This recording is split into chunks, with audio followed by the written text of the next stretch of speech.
good. Arise, minions, and welcome to unMadeGaming. We are here. We are back from the episode of Always Bloody in Doskvol. This one is episode 6, Hollow Hymn. Previously on Always Bloody in Doskvol, in Fog Hollow, Bo's attunement revealed a spiritual anomaly in which a person was killed so completely that their ghost never formed, catching the attention of Lord Skurlock. Investigating the victim's room, the crew discovered blood-written containment runes covering every surface, evidence of a desperate and failed attempt to contain something tied to the dream-stealing phenomenon. Tracking the disturbance into the catacombs, the Harbingers found a hidden chamber of starving hollows that responded in unison to Hawke, rising and advancing towards her. We cut back underground, underneath Fog Hollow, underneath Crow's Foot, into a small room in a catacomb with 6 ranging from emaciated to slightly hungry humanoids, humans, I guess, arguably, that have vacant eyes, vacant expressions. All of their hands are reached out forward, and they are advancing on you, Hawke. I would say Bo, Wren, and Satyr, as well as Ish, are also in the room. You're just not, you're sort of like more towards the door. I don't think anyone really got in there and investigated the people up close. We start with these dozen or so emaciated humans reaching out with their hands in a grabbing manner. Like not like this? No, not in a giving manner. More in not like in an aggressive, not like in an old school Irish fisticuffs, right? Not like that. Definitely not in like a here I brought you a present, but more in like a I want to throttle you around the neck and face a little bit. Oh, okay. Sort of vibe to that. That's all of us normally, but it's okay. Correct. So what would you like to do? We'll start with you, Hawke, because you're being aggressed upon. So yeah, I think she pinged the empty vessel, and that's what's making them react to her. And as the tinging sound fades, I think she just kind of like takes like a step back, like she's like a ready action, and she brushes her leather duster back, and she pulls out her curved talon blade that she has, and she's gonna hold, and for the first one that comes close to her, she's going to swing around and take out its throat. Actually, you know what, Melissa, you asked a question in the green room, and I think we will do what you asked about. Before we roll any dice here, G, and for everyone else, tell me what your load is for your investigation. Oh, okay. I probably would have been probably normal. Okay. What about Wren? She will be a light load. Okay. Bo? I would love to say heavy, but the question I'd ask is, did we go back to the opera house before coming here? Yes, you did. We did. Yeah. Then he would be heavy. Okay. Heavy it is. And lastly, Satyr. Probably light, I think. Okay. Perfect. All right. So, Hawke, you are, I assume, trying to use your fine hand weapon. Is that what you're? Yeah, it's either a fine hand weapon or the scary weapon. Oh, is your like raptor claw blade a scary weapon? Well, I don't know what the game is counting as a scary weapon. It's like it's meant to emulate like the talon of a bird, right? Mm-hmm. And so and that's what she attacks with. So it like sits on her fingers, like kind of like a cuff. Mm-hmm. And then so she flips it out, and then so it's extremely close range, and it's curved. So when she gets throats, she's able to tear them. Okay. Like, I mean, if you intend for it to be scary, that's for you. Just tell me. That's Sounds a scary to me. So we're not saying what else. We're like, that's okay. It's not a friendly we'll weapon. Yeah, it's Yeah. not a friendly weapon. We'll go ahead It's and check off cuddly. your scary weapon. Yeah. All right, cool. What role do you think this would be, or what skills do you think this would be to make this happen? Is it skirmish? I would yeah, agree skirmish. with skirmish. Yeah. Yes. So go ahead and roll me skirmish. It's going to be, man, this is definitely not controlled. It's going to be, I think, given your specific circumstances, it's going to be desperate. Mhm. I think it's going to be desperate standard. So because it's desperate, you can mark an XP in prowess. So mark one of those little daggers on prowess. Boop, boop, boop, boop, boop. On prowess. Oh, up here, daggers. Yeah. Okay. So go ahead and roll me desperate standard. She may not. It may not be controlled, but she looks pretty calm when she's doing this, and this is kind of just a reaction to the first one that reaches her. Mhm. Like, she's not going like hog wild on them yet. She wants to see if she kills one. No bonus dice, correct? No bonus dice. 2 and a 6. Okay. We go by the highest roll here, so a 6 is a success. So go ahead and narrate exactly what that looks like as you. Yeah, the first individual who, like, walking up to her like this, I think she took that half step back, whipped her duster back, pulled out, like, raised her hand, and the torch lights gleam off the metal. And as this person gets within her range, she just takes, like, a step forward and then, like, kind of does, like, a move where she, like, whips their hands out of the way with her own hand, and then she comes around in a circle again and then grabs their throat and then just pulls. Gross. Yeah. I hate that for everyone involved. Outstanding. So you watch as the arterial spray just splashes out, covering you and anyone behind you, essentially, in the blood of this person. The rest of them continue moving towards you. We'll jump down to Wren. Or actually, who would like to go next? That's how the order goes. However you guys want. I can go next. Do the other hollows don't react at all? They just keep coming? They do not react at all. Okay.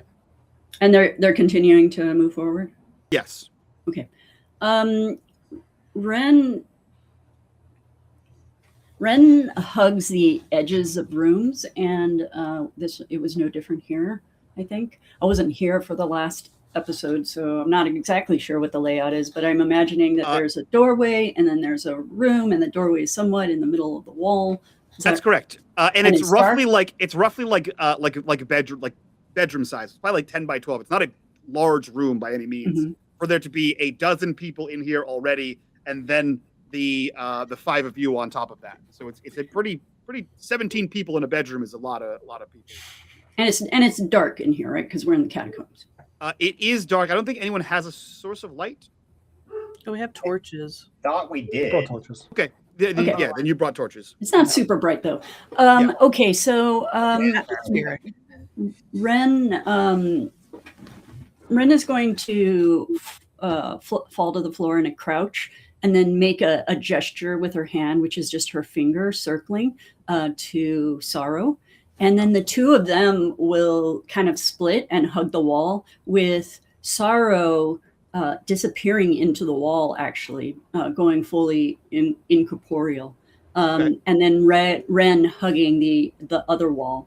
And then when they are in position from behind, will execute a close combat attack from the shadows. Okay. Hell yeah.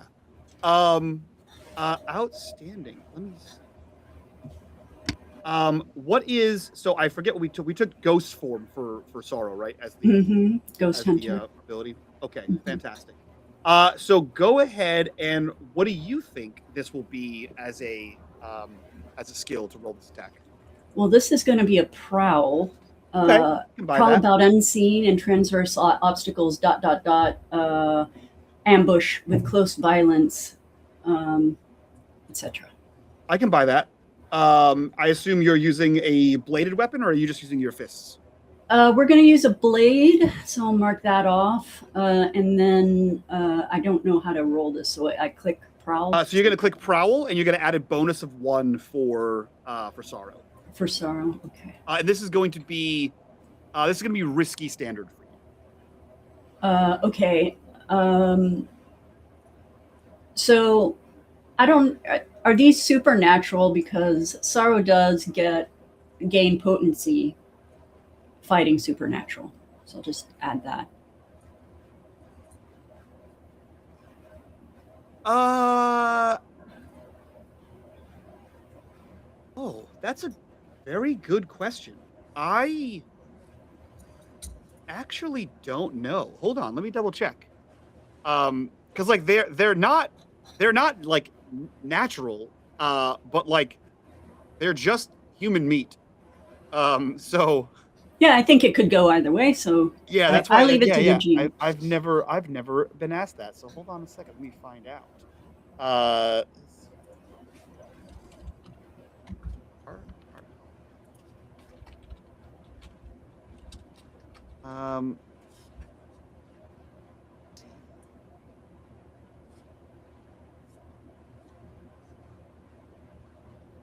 I guess they fall under the category of the unquiet dead, but they're not a devil, they're not a hull, they're not a vampire. I'm inclined to say that there's no spirit activity here. Hold on. Yeah, I would be inclined to say that there's no spiritual activity here, so I don't know if. Okay, yeah, why not? Why not do that? So I get another bonus dice? Yeah, I'll give you a second bonus die for that. Awesome. Why not? Describe how this goes as you succeed. I think that almost as if they can read one another's minds, they spring into action simultaneously. Annika, I should add, as she was prowling around the wall, she had in her free hand, she was clutching the leather collar that hangs from her belt. And then as they spring into action, it's simultaneous with Sorrow leaping from the wall to catch one of the creatures by the neck. And then Wren jumps in and from behind loops her arm around and stabs the creature directly in the stomach. Hell yeah. I love that.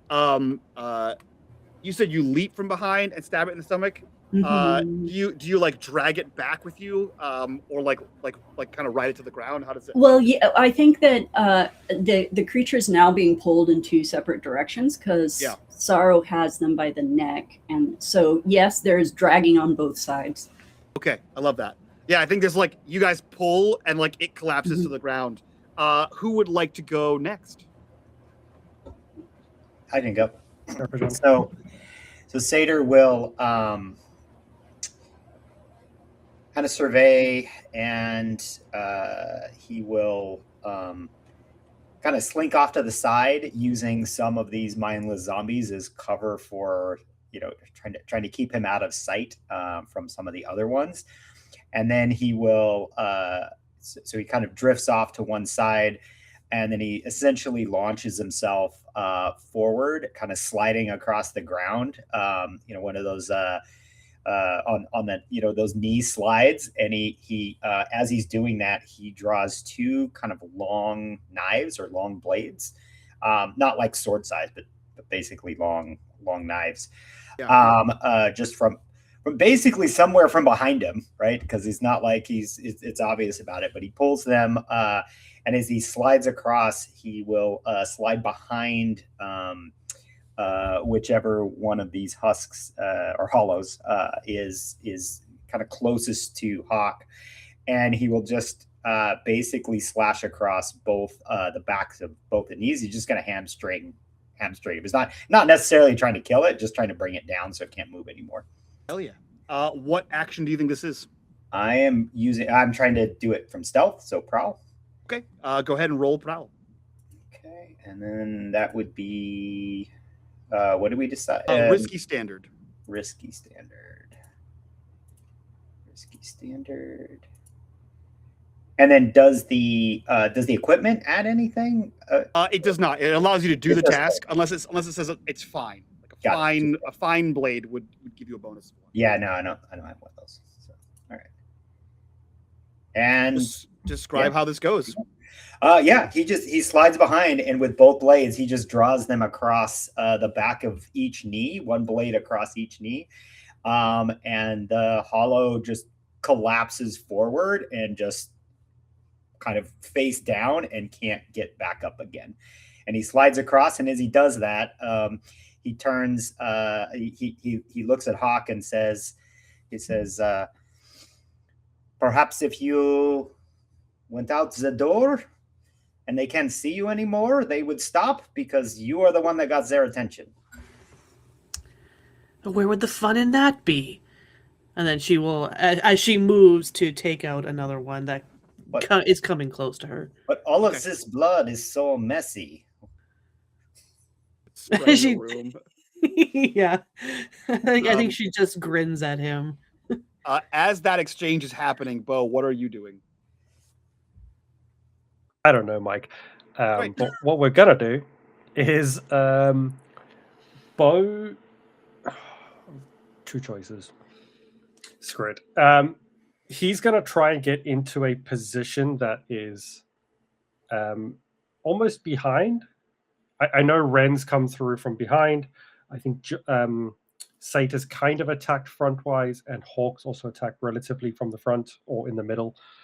He's going to try and get to like an opposite corner to Wren, where he has as many of the hollows between him and his friends, and he is going to pull a large axe off of his back. So not his little one that he keeps on his side. He's going to pull a large weapon, and he is going to swing in the hopes of catching as many of them as he can with an axe. Okay, great. So I think this will be interesting. It's not controlled. It's just a big axe holding it by the end and swinging it as hard as he can into as many of them as he can. Yeah, I think this is going to be desperate great. Okay. No bonuses. So what do you think this is going to be? I have a feeling what you're going for here, but I would love to say wreck. Yeah. I can be down with wreck. It says in there. I can be down with wreck. So it's gonna be desperate. So you can mark a point in prowess on the little blades and prowess. So it's gonna be desperate great. Desperate effect great.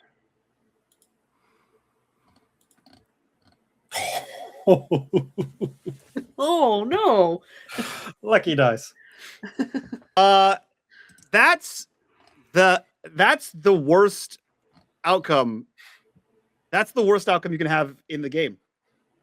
Is a big fat double ones. You rolled that last time too. There's no crits. There's no crit failures, right? But on big fat failure on a desperate with a great effect is a bad time. It's a bad time for you, Chris. I'm so sorry. I don't like that, Mike. Yeah, buddy. There's an opportunity to push or reroll, isn't there? There is stress. There is not. Damn it. There is like on like if you were controlled and you failed, you can just stop and choose to do something else instead. But you have to take that roll. Unfortunately, on Desperate, the game basically just says get wrecked. Unfortunately, that's all that happens for. Well, I expected it. Everyone else got a 6. I was like, Yeah. no, double ones coming. Truly, everyone else crushed these rolls. All right, hold on. Desperate and great. Yeah, I think they're gonna change targets. I think is what's gonna happen. Yeah. Let me see.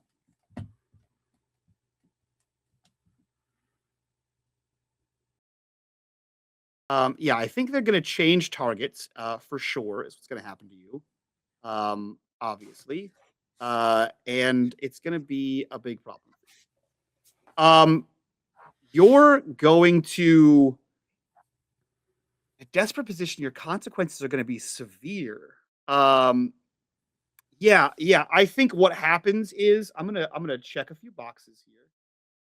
So I am going to I'm gonna progress a clock here. Um, I'm gonna progress 2 segments of a clock called One Mind, One Voice. Um, and I'm going to progress 1 segment of a clock called Tunnel Collapse. Bo, you're gonna take some damage here. I think as these guys start moving your way. No. I don't like I that. think you're going to take a tier 1 harm. And it's gonna be called um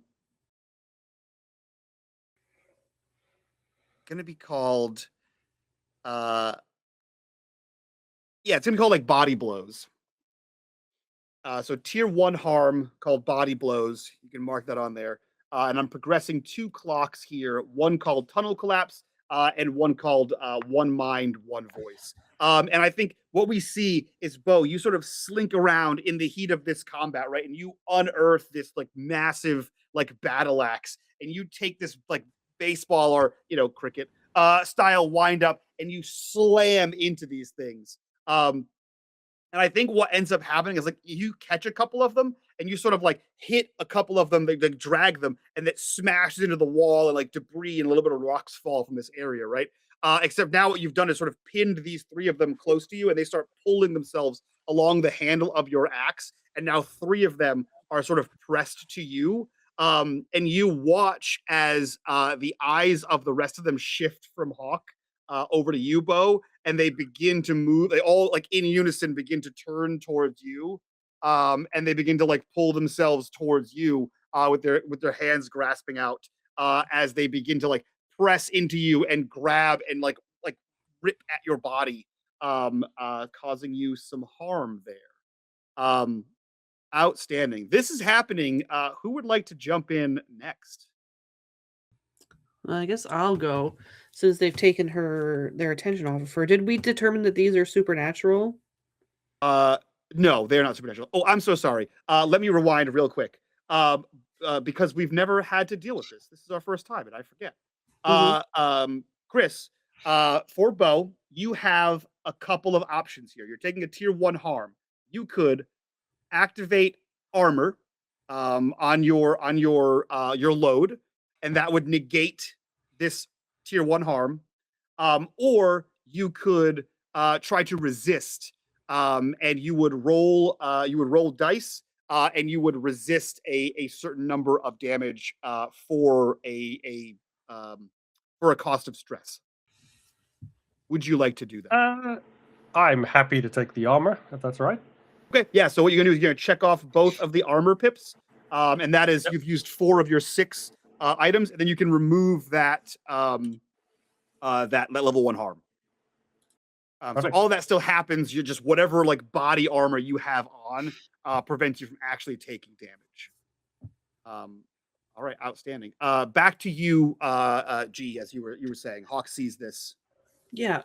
So the one that she ripped the throat out, does it fall? Oh yeah, dead. You killed Okay. it. You ripped his throat out. You don't live past that. Yeah. I just want to make sure they're not like remove the head or destroy the brain type of creatures here. Nope. Okay. So when they turn a focus on Bo, she looks offended for a moment, and she goes, "We're not done here." And then she will lunge forward and come here, and she behind the guy pulls him back by the throat, and she's going to try taking out another one. I'm assuming I can only do one attack around.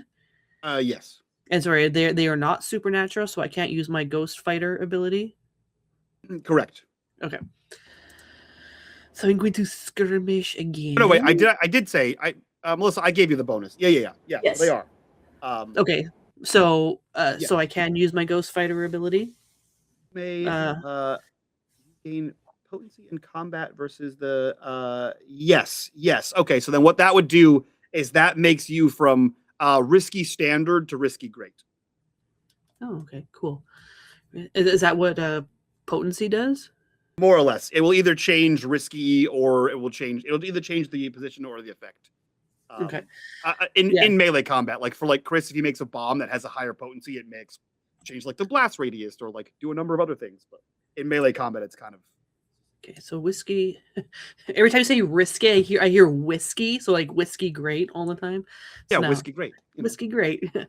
Yeah. So she's like, "Come here," and she reaches behind, grabs the guy through the throat, and the blade catches on the tendon in the neck, and that's what she's pulling back on.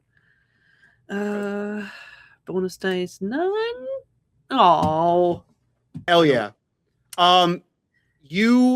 You grab this guy very, very dramatically. There's a flourish, right? You turn, you grab him with your claw thing, and you see that in unison, all of these things dodge slightly, and you whiff across this thing. I'm going to do 2 things because you had a great failure. I'm going to tick another box on one mind, one voice. And then you see that one of them breaks off from the attack on Bo and immediately lunges towards you. So you swing and you you kind of reach across to grab and you overextend and this thing turns around and immediately lunges for your neck. So you're going to take level 1 harm throttled. Oh.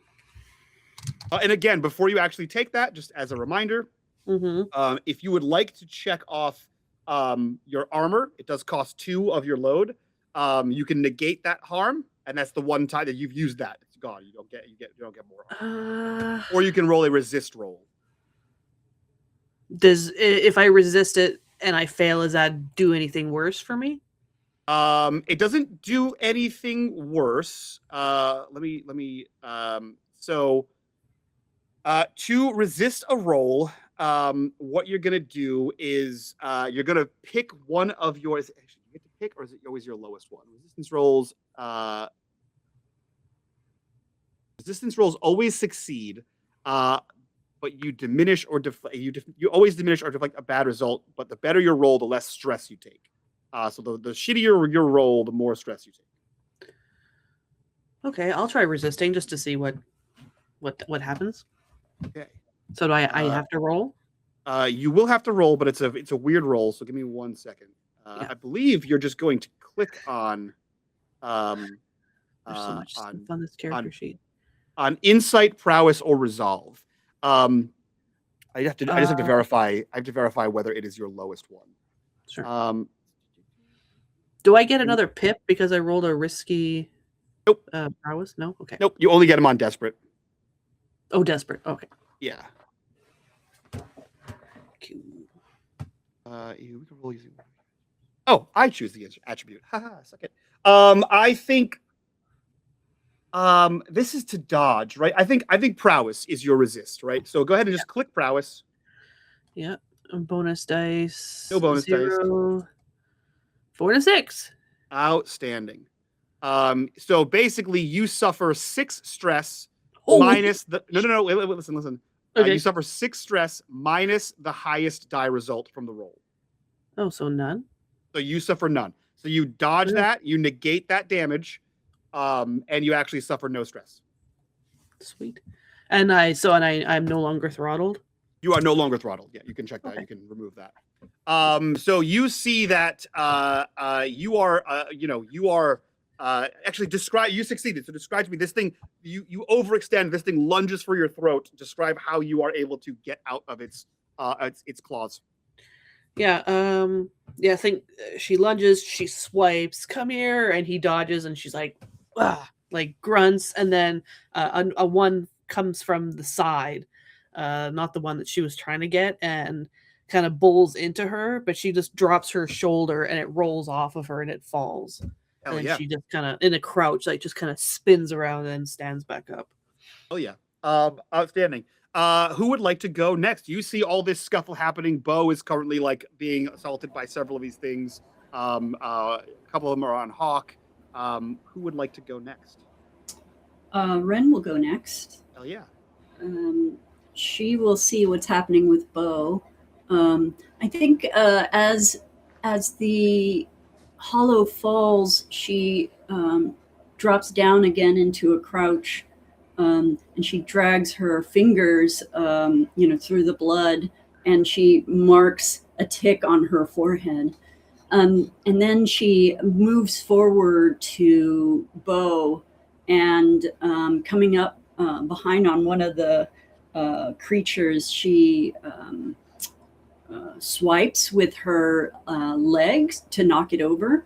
Okay. And Sorrow, who has slinked around to follow her, jumps at its back at the same time, such that they're moving in opposite directions, and the creature tumbles down. This is my hope. We'll see how well it works.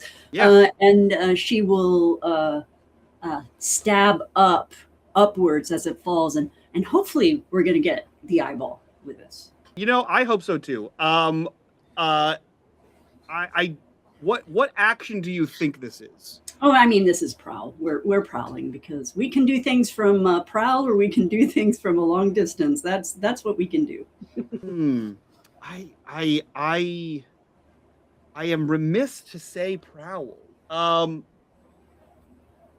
Because you're not backstabbing. You're trying to. You're attacking from. Oh, we're from behind. I did say we are behind, and we're crouching, and it's dark. She's got flanking. And flanking. Does not have flanking. Does not have flanking. Ooh, this is a hard sell, because I feel like you're kind of getting up in the mix now, and there's less stealth and more violent action. Okay, so the intention was full stealth. So what is it that says not stealth to you? Bo is surrounded, and Bo is also next to Hawke, who is surrounded. So to get to either one of them, you're going like into the crowd of these guys. Bo came to the opposite side of the room. So yes, and then swung at a bunch of them that were attacking Hawke. So basically, it's like Bo, a bunch that he's pinned to the wall that are attacking him, several more that are attacking him, and then the ones that are attacking Hawke. I think I will say prowl, but I think that makes this possibly the last time you can use prowl in this combat. I feel like there's not a lot to hide behind other than crouching, right? And darkness, and the fact they're attending to other people. There are torches, so it's only a little dark. But I think I'll say prowl this time. But I think unless you have some very clever nonsense next round, I think it will have to be skirmish next time. Right. Yeah, so go ahead and roll me prowl. Okay. A bonus for Sorrow. Same bonus? I think I actually gave you extra bonus last time, so just the one. Yeah, just the one. Okay, so just the one bonus this time. Just the one bonus. Yeah, I think I gave you one too many. That's all. Okay, wait. So if these are supernatural creatures, you said that there was a different effect with. So you gain. Yeah. So it says you gain potency when tracking or fighting. So it would have been one bonus die and then great effect. Great effect. Okay. Yeah. And 1 bonus die. Man, this game seems like a game of negotiation. It is. It truly is. Describe exactly how that goes for you. I think I already did. Great. And you said you wanted to catch it in the eye? Yeah. Let's do it in the eye. So yeah, I think you do that sort of pincer maneuver again, and as Sorrow like pounces, you have the blade ready, and this thing sinks through, and you can feel the tip of your blade scratch bone on the back of the skull, which is cool. And she's going to pull then her blade out of the eye and then run her finger along the blade to catch some blood and then mark a second tick on her forehead. Gross. Hell yeah. That leaves Bo and Satyr, I believe. Who would like to go next? Yeah, so how many is that now? Is that 4 down? I believe that is 4 down. Yeah, assuming the one 4 that for sure. the hamstring one is not attacking anymore. Yes. So Hawke got 1, Wren got 1, Satyr got 1, Bo missed, Hawke missed, Wren got 1. So that's 4. Yeah, okay, 4. Okay, so there's 8. 2? And they're roughly split evenly. Yeah, you got 1 twice, Melissa. Yeah. And they're the remaining, I guess, 8 are roughly split evenly between Bo and Hawke, or no? No, 2 of them are on Hawke, the rest of them are on Bo. Okay, so if Bo has way more, then I think Satyr will he will jump up and he will kind of jump up to his feet, and he will take. There's not a lot of room, so maybe only 1 or 2 steps, and then he will try to jump and send a flying kick into one of them, trying to knock at least 2 of them out of the way. Like, hell yeah. Go ahead and roll. What skill do you think this is? That was finesse. So as much as I like to be prowl, I'm not as good of a rules lawyer as Melissa. So I like the finesse roll. This is going to be okay. So here's the negotiation, right? I'm going to say risky standard. Will get you 1. If you want to get 2 out of the way, I can say desperate. Great. All right, I want to do desperate guy. I want to try to get 2. Okay, so if you're rolling a desperate roll and you're rolling finesse, go ahead and tick one of the blades on prowess and roll desperate great. Okay, do it. Let's do this. Come on, one die. It's got to be a 6. You got it. It's a 5. That's a 5. That's a 5. That's not terrible. That's not terrible. Yeah. So a 5 is a partial success. So I get to tell you what goes wrong. So I think here. Okay, so here's what goes wrong. You like awesome flying kick, right? The negative is you're gonna go down with them. Got it. And so you're gonna take a level 1 harm called like bludgeoned. And if you want, you can resist that, or you can try to take use your armor. And then the resist is which? So the resist is I pick one of your attributes, and I think for this one, it's the same roll no matter what. But I think for this one, I'll say insight, because it's basically how to like change your body and not get dragged down as you're knocking someone down. How to like see that coming in my head. So you would roll insight, and then it would be you take an automatic 6 stress minus whatever the highest roll is. Yeah. Even if you only roll a 1, you still resist no matter what. You just take a shitload of stress. Can I just take an armor instead? It costs both armor. Anything that's tied together. So that would use up all the rest of your items, which you can do. Or 1 harm. And what does the 1 harm bludgeon do? Nothing. So if you look on your harm scale for everybody, there's 2 boxes at level 1. When both of those are filled, you have less effect until those are gone. When both of the boxes on 2 are filled, you roll 1 less dice. And when 3 of them are full, you're about to die. And you need help with a lot of things. Yeah. I'll just take the bludgeon. Okay. So I don't think distressed. So I've described the consequence. So John, please describe to me how this happens, like how you succeed and how the consequence plays in. So Satyr, like I said, jumps up, he doesn't get as good of a running start as he wants because of the tight quarters, but he does jump and he lands the kick. And he's going for midsection, and he actually gets a little, adrenaline. He gets a little too excited. He gets a little too high in his kick, and he hits the shoulder. And that knocks one into the other, and they both go down in a heap. But because he is a little higher than he expected, he doesn't quite land the way he intended. And he gets one of his legs kind of tied up underneath, and it basically twinges and tweaks in a way that is not good. So I was sorry, love that for you. Bo, that leaves you. You have 6 on you now. Bo says quite loudly, take cover, and he's going to throw a hand into one of his pockets. He's going to pull out a couple flat and round stones, and he throws them along the floor. And into another pocket, he reaches in and grabs his little ornate axe, and he's going to flick some of the dials on that and try and smack it into someone's head. And he is going to try and wreck the area, but by pulling in spirits. So the dials on his axe are his means of either bringing spirits to them or getting them away. So he is going to try and wreck these things with spirits. That sounds dope as fuck. Yep. Oh. He says demolition tools, Mike. Oh. I see. And your ghost ward. Mm-hmm. Yeah.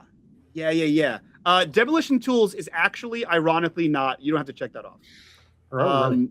Okay. Yeah. If you click on the little arrow next to demolition tools, it's way less cool than you want it to be. Oh, okay. Oh. It's way shittier. It's way shittier than you want it to be. What I will say though, if you go up to the top under the part that says does not count for load, the italics part doesn't count for load. These are things that are like in the gray are things that you constantly have. I will absolutely say that fine wrecking tools can be whatever bullshit that was. Perfect. I'll take that. Hell yeah. So you check both of those off. That is all 6 of your load. You are capped out at some shit. And you're going to try to wreck by summoning ghosts. That's awesome. That can't go poorly for you. I think that is absolutely desperate great. In no world is that not desperate. Great. I can't argue for any bonus dice. There's nothing exciting that's going to give me that. So no, you do get anything with fine. So you can roll 1 more dice, but anything with fine is always a +1 dice. And again, I have forgotten to include this because I was so excited about killing you guys with zombie things. You can also push yourself at the cost of 2 stress, or you can take a devil's bargain with me for 1 additional die. Because I missed those opportunities, I'm not going to take them. Okay. But I did get a 6 anyway. A 6 is still a success. So describe to me how this happens. So Bo has 2 sort of pouches that he also keeps, like little, like a little leather pouch, and he throws 2 of these stones onto the floor. And as he clicks his axe into place and slaps it into one of these things' heads, any ghost that is within a relatively close area gets drawn to these. The stones that he's dropped will keep them within an area rather than letting them go away when he moves his axe. So as he slams this in, he kind of tries to drop himself to the floor as well, because he doesn't know where they're going to come from. Okay, I think how is this going to play out here? Okay, so my question for you is, what is the wrecking component of this? So at least my understanding is that the ghosts are not friendly, and they're going to attack and damage things that they can. And his hope is that it's the hollows and Okay. not us. Great. I love that. I love that. Although it's not I'm blowing gonna- up, it's trying to bring things in that are going to cause trouble. I'm gonna start a new clock. It's a six segment clock, and it's called Hungry Ghosts. You have 6 segments to not be here when the ghosts get hungry. Outstanding. That is everyone on this round. I will say, oh man, I really want to take another. I think I will. Time has passed. Another tick in tunnel collapse. The clock in tunnel collapse. As you see Bo throw these things out, and then you feel this like the room get cold. And not all spirits are entirely visible, but you do see like some like unnatural wind, unnatural movement feeling. And some of you can see like almost like those vapors of when you see like when it's hot on the pavement, and you can kind of see that like almost mirage. And you can see a couple of physically formed, fully manifested ghosts.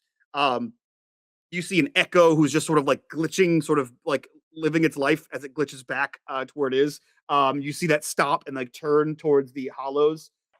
You see several of the hollows turn and look towards the ghosts, and more debris shakes from the roof. So at the start of this next turn, who would like to go first? I'll continue going first Yeah. if anyone doesn't object.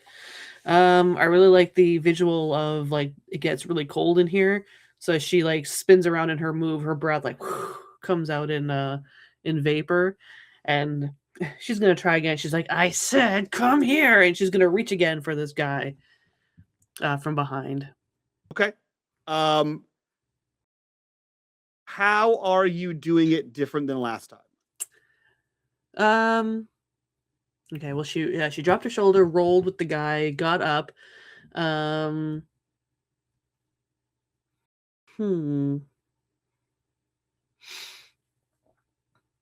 I think maybe she's coming from a different angle.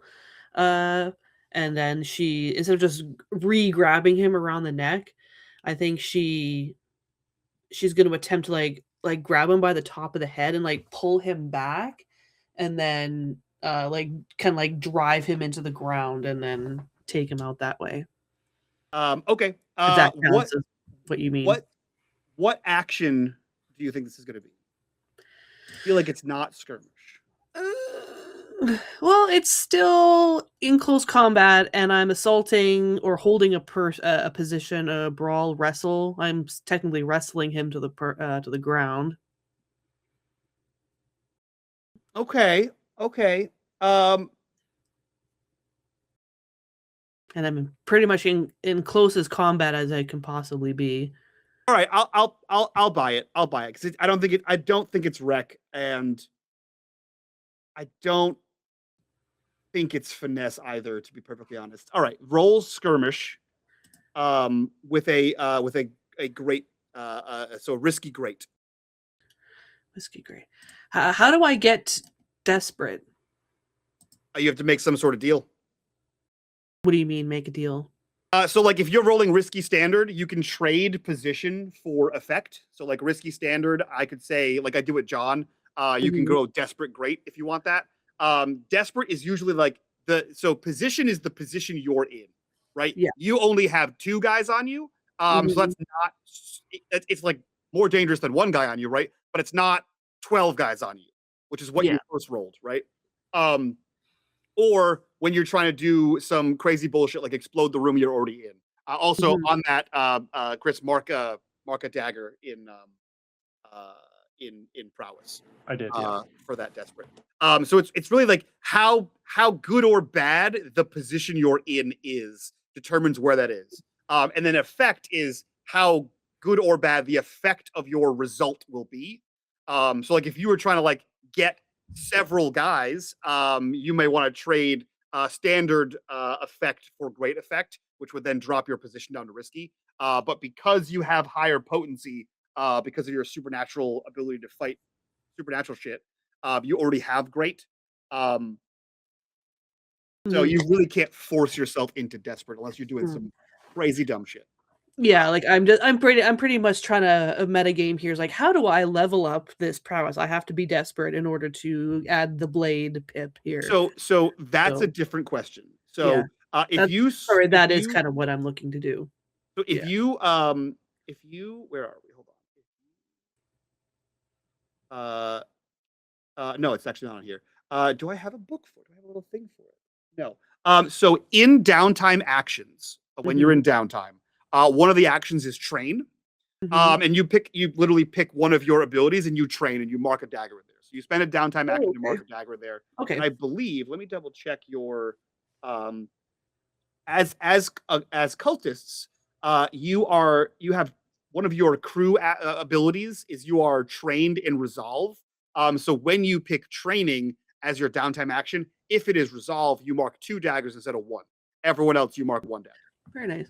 Okay, so there is a way to add these bladed pips without doing desperate position.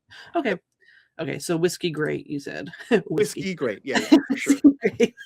That is now the thing. And no bonus dice because the ghost fighter is giving me great, right? Yep. Okay. Oh no. Fail. Hell yeah. We love it. We love to see it. We absolutely love to see it. Yeah. Sick. So you were trying to grab it by the head and pull it, like twist it around to grab at its throat. Yeah, so I'm like coming at the side, so I'm standing like he's facing like one way, and I'm grabbing the top of it, like his forehead, and trying to pull him back, and then force him to the ground so I can. Yeah, I love that. I think you do that, right? You grab by the head and you like expose its neck as you're like trying to drive it to the ground, and this thing reaches up its hand and grabs you by the back of your neck and pulls you down with it. And the second one on top of you also drives down after that. I will say you're going to take so I'm going to tick a box for 1 mind, 1 voice. That is 4 out of 6 segments of that clock are ticked. And I think you will take a level 1 harm here as well. A level 1 harm here as well, called I think something simple like damaged or bludgeoned or sprained knee, something like that. Okay. You're basically just getting like bodily tossed to the floor, and you have people on top of you. Now again, you have 4 remaining load in your loadout. You could tick 2 for armor and negate that, or you could roll resist. Oh, I will leave it. I'm curious. I want to experiment with the different things on here, so I'll leave it to take my bludgeoning. Outstanding. Who would like to go next? Wren is going to go next. So how many creatures are on bow now? They're the same. So there are 6 on bow, 2 on Satyr, 2 on Hawke. But that Wren took 1 down, right? From that bow? math doesn't work. There are only we took 4 down, and there were 12, so it should only be 8, and you just said 10. Yeah, and I know Wren took 1 I'm sorry. down from bow. I'm sorry. There are 4 on bow. There you go. 4 You on took bow. 2 off of bow. Sorry, I can't count. All right, so Wren stands up, but her, moments have passed here. Her eyes have begun to grow wide, and she whispers into the air, "Bow," and like that frost comes out of her breath, and sorry. Oh, I thought you said something. Nope. She steps back, and as she does, she sheathes her knife. And before I do this, actually, Mike, you need to help me with a little bit. What is fine means that you get a bonus for using the item. Is that right? You're mute. Mechanically speaking, yes. It just means it's a better quality weapon. Got it. And then, what is the impact of using a rifle versus a pistol? I'm guessing using a rifle in close range means something negative. I don't know. Pair of pistols would not. Is that correct? Correct. Yeah, I would say that. Okay, so can a pair of pistols be used in medium range? Yeah, absolutely. Okay, great. So she's going to sheathe her knife, and as she's backing up, she's going to draw her pair of pistols, doing that thing where you kind of you overlap your arms and you pull them out, and now she's stepping backwards into the corner, and then she slides down a little bit. And as she's doing this, Sorrow leaps through the air, and as Sorrow leaps through the air, leaps through one of the hollows, right? And then fully attacks another one. And then she's going to fire. So then we'll roll and see how well this goes. Are you shooting at the same one Sorrow grabbed at? Correct. Yeah. Okay, cool. And both pistols are aimed at the same one. So we should have 2 weapons. So 1, 2, 3 points is what I'm thinking, right? Because Sorrow's 1 point, 1 point for one pistol, 1 point for the other pistol. No, I love that. I love that you tried that, but absolutely not. A fine pair of pistols is 1 item. Yes. So then what's the difference between having 1 thing and 2 things? It's cool. Flavor. So realistically, on the item sheet, like the loadout sheet, if you look down in the white section, you can have a pistol for one item, a second pistol for a second cost, right? Because you are a hound, you can have 2 really cool ones for the cost. Exactly.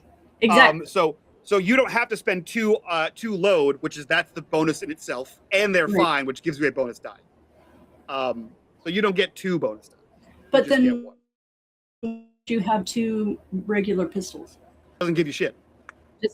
It doesn't give you, doesn't give you shit. All right. If you don't have a pistol, you don't shoot.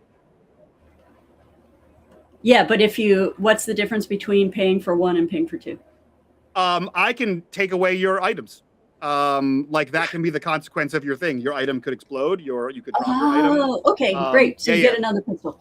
All right. Okay. I grok this now. So alternatively, if you have 2 pistols, you can say I shoot at 2 people, and then I change you from a possible standard effect to a great effect.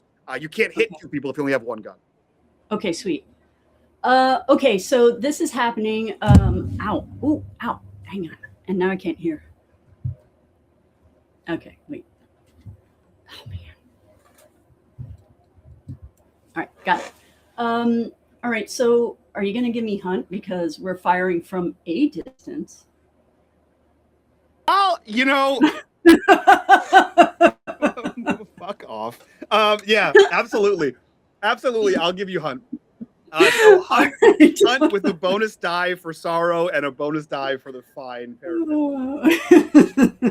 Well played. Okay. Okay. The bullets come through Sora's mouth as Sora is fighting. Okay. Risky, I presume. I'm moving up to great. Well, are you attacking multiple targets? No, I am. Wait, no, I'm attacking. I don't understand. I thought I could only use the pistol in one place. No, you have 2 pistols. You can point them in different directions. You're cool. Well, isn't that what I just asked? I'm asking you, are you taking your guns and pointing them both at the same person and just unloading on that one person, or are you pointing your guns at 2 different people?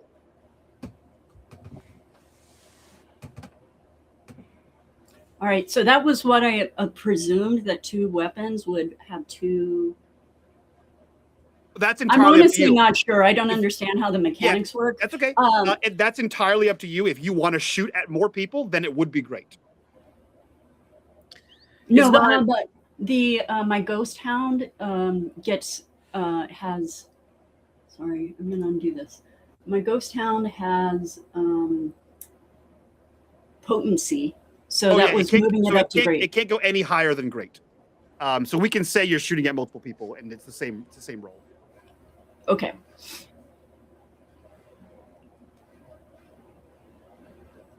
I'm so confused. All right. I'm gonna. It'll just be You hunt tell me what with a to do. bonus of- So Yeah, hunt, risky, bonus of 2, risky, great. great, and then we're gonna go bonus of 2. Yes. And then you tell me if this is more than one because I'm really confused about mechanics at this point. So I'm going to just submit this. Yeah, you got it. 6, And I got great. a 6. Describe how this goes.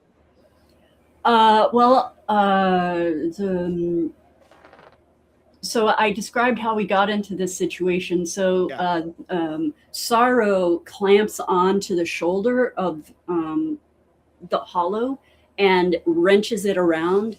And then when Wren fires, she catches it twice in the chest. So it's bam, bam, falls forward and then collapses on the ground. Outstanding. So you absolutely do that, and I will say you're actually able to take out a second one on this. I assume these are the ones at Bo, right? Oh, sweet. So I'll say you take down 2 more off of Bo. So now it should be 2-2-2. 2 on Hawke, 2 on Satyr, 2 on Bo. If my math. Yay. Right. Thank you, GM. Hell yeah. That I believe that was Hawke and Wren have gone. So Bo and Satyr, you're left. Okay. So Satyr on the ground, 2 hollows, assuming on the ground as well. Are they trying to get up? Oh no, they're trying to kill you. Sure. Okay, so they're crawling at me, or are they getting up? Like they're. I would say less of a crawl, more of a scramble. Sure. Okay. Great. Yeah. So you know that like creepy scramble from like horror movies where they just kind of like move towards you. Yeah. So Satyr then kind of does this. He kind of does a roll. He tries to roll away, and get back on his feet. And as he gets back up, he keeps he takes his blades and he keeps tinging them together to like keep their attention. And as any one of them gets close, then he takes essentially an opportunity shot to try to just poke it in the eye, like as its head comes in, and take it down that way. But he's doing it in a very like defensive manner. Right? So. Outstanding. What do you think this is going to be for a skill? I'm trying to like the evasive part of it. I'm trying to finesse. So okay, great. So finesse. I don't, unless you're using a different item. I think it's just straight up finesse. And I will say, you said you rolled to the side, but did you actually get up? Yeah, I tried to get up. Yeah. Okay, great. So then I think this is going to be risky standard for you. Risky standard. Okay. Risky standard, no bonus. That's a 1. Oh yeah, we love to see it. We love to see it. I tried to get up, fell right on my ass. I slipped in the blood. See? Yeah. So I think what happens here is you roll to the side and you roll in a way that you're like, in that like sort of crouch blade sort of ready. You sort of knock your blades together as like taunting a bull, right? You're trying to get them to come to you, and you see them scrambling towards you. And you're like ready to like gouge its eye as it continues to scramble you, except at the last second you don't really see it dig into the ground and sort of launch itself forward, and you were expecting its head to be roughly where its head was, and it tries to spear you to the ground, and so it leaps forward and you go to stab and it goes just over your blade, and you can see the second one is right like skittering underneath it as the first one slams into your chest, smashing you back into the ground. And you will take unless you resist or use armor, you will take a level 1 harm called bruised ribs. I'll burn the armor this time. Okay, outstanding. So you just you get smashed to the ground by this thing. The second one is sort of skittering up over the top of that one. Before Bo goes, I will say you guys feel the room again change temperature. You feel like you can see the breath crystallize in front of you. In fact, you can see like on like the edges of like the wall where the wall meets the ceiling, you get to see like little fragments of like ice form in there.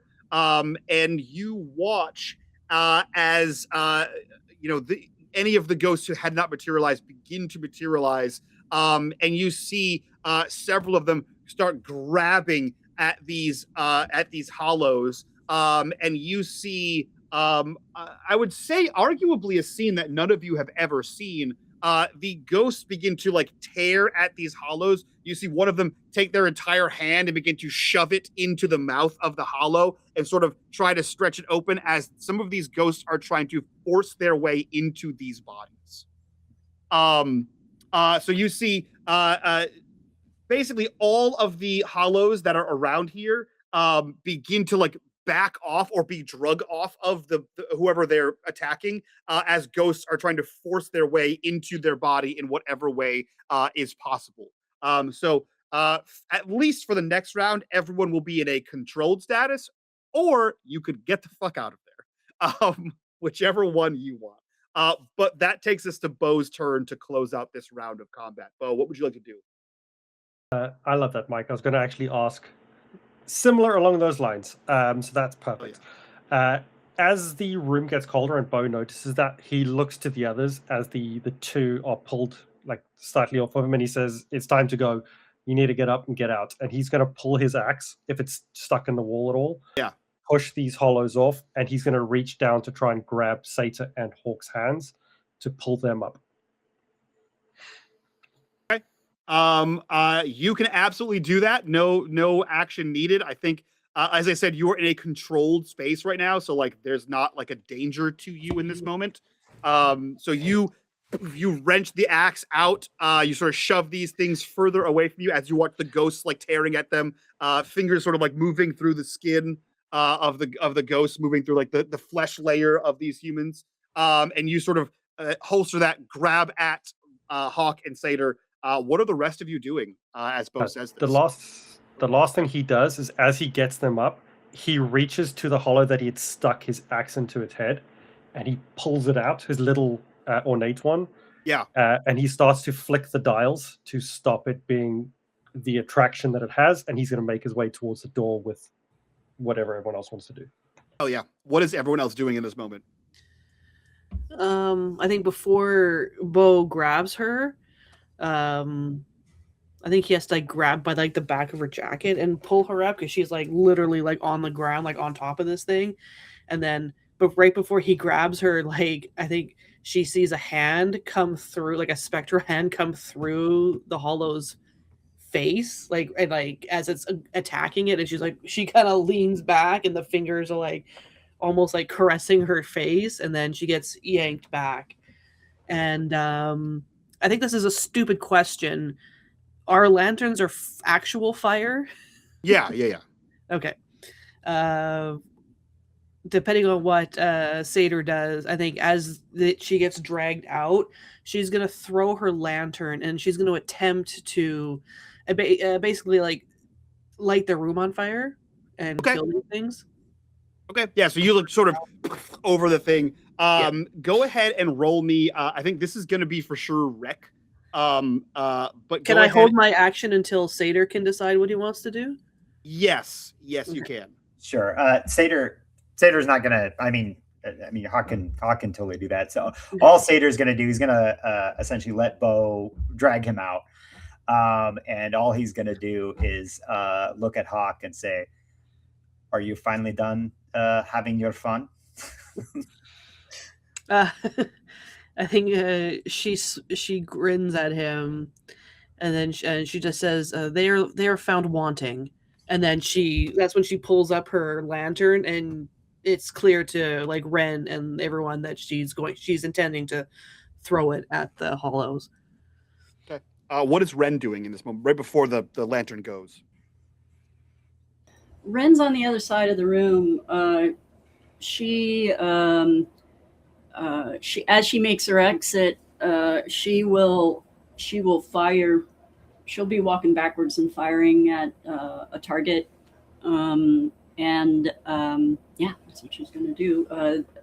Sorrow will do a simultaneous attack. Perfect. So for you, Melissa, there's no real danger to what you're doing. So describe how cool that looks. It looks epically cool. Great. He's Let's like see. John That's all I Wick. got. That's all I got. So we're firing, walking backwards, which is cool. There's a creature maybe that has turned their attention to her. Maybe she's made enough noise, and as she is walking backwards, she is pummeling it with bullets, and Sorrow is going savage on it. Hell yeah, I love that. For Hawke, go ahead and roll me a wreck. Here For Hawke or for Wren? for Hawke, you don't need to roll. You're just being Got it. awesome. Okay. There's no inherent danger to you shooting people as you walk away like a badass. There Sweet. is an inherent danger for everyone when you throw a firebomb into a crumbling tunnel. As we're leaving. As you're leaving, yes. Yeah, so we're all out the door, and she's like, Yes. So go ahead and give me a wreck roll here. risky, great. No. Standard? It will be a desperate great. Yeah. Ooh. Desperate, great. Bonus dice. Nothing. No bonus.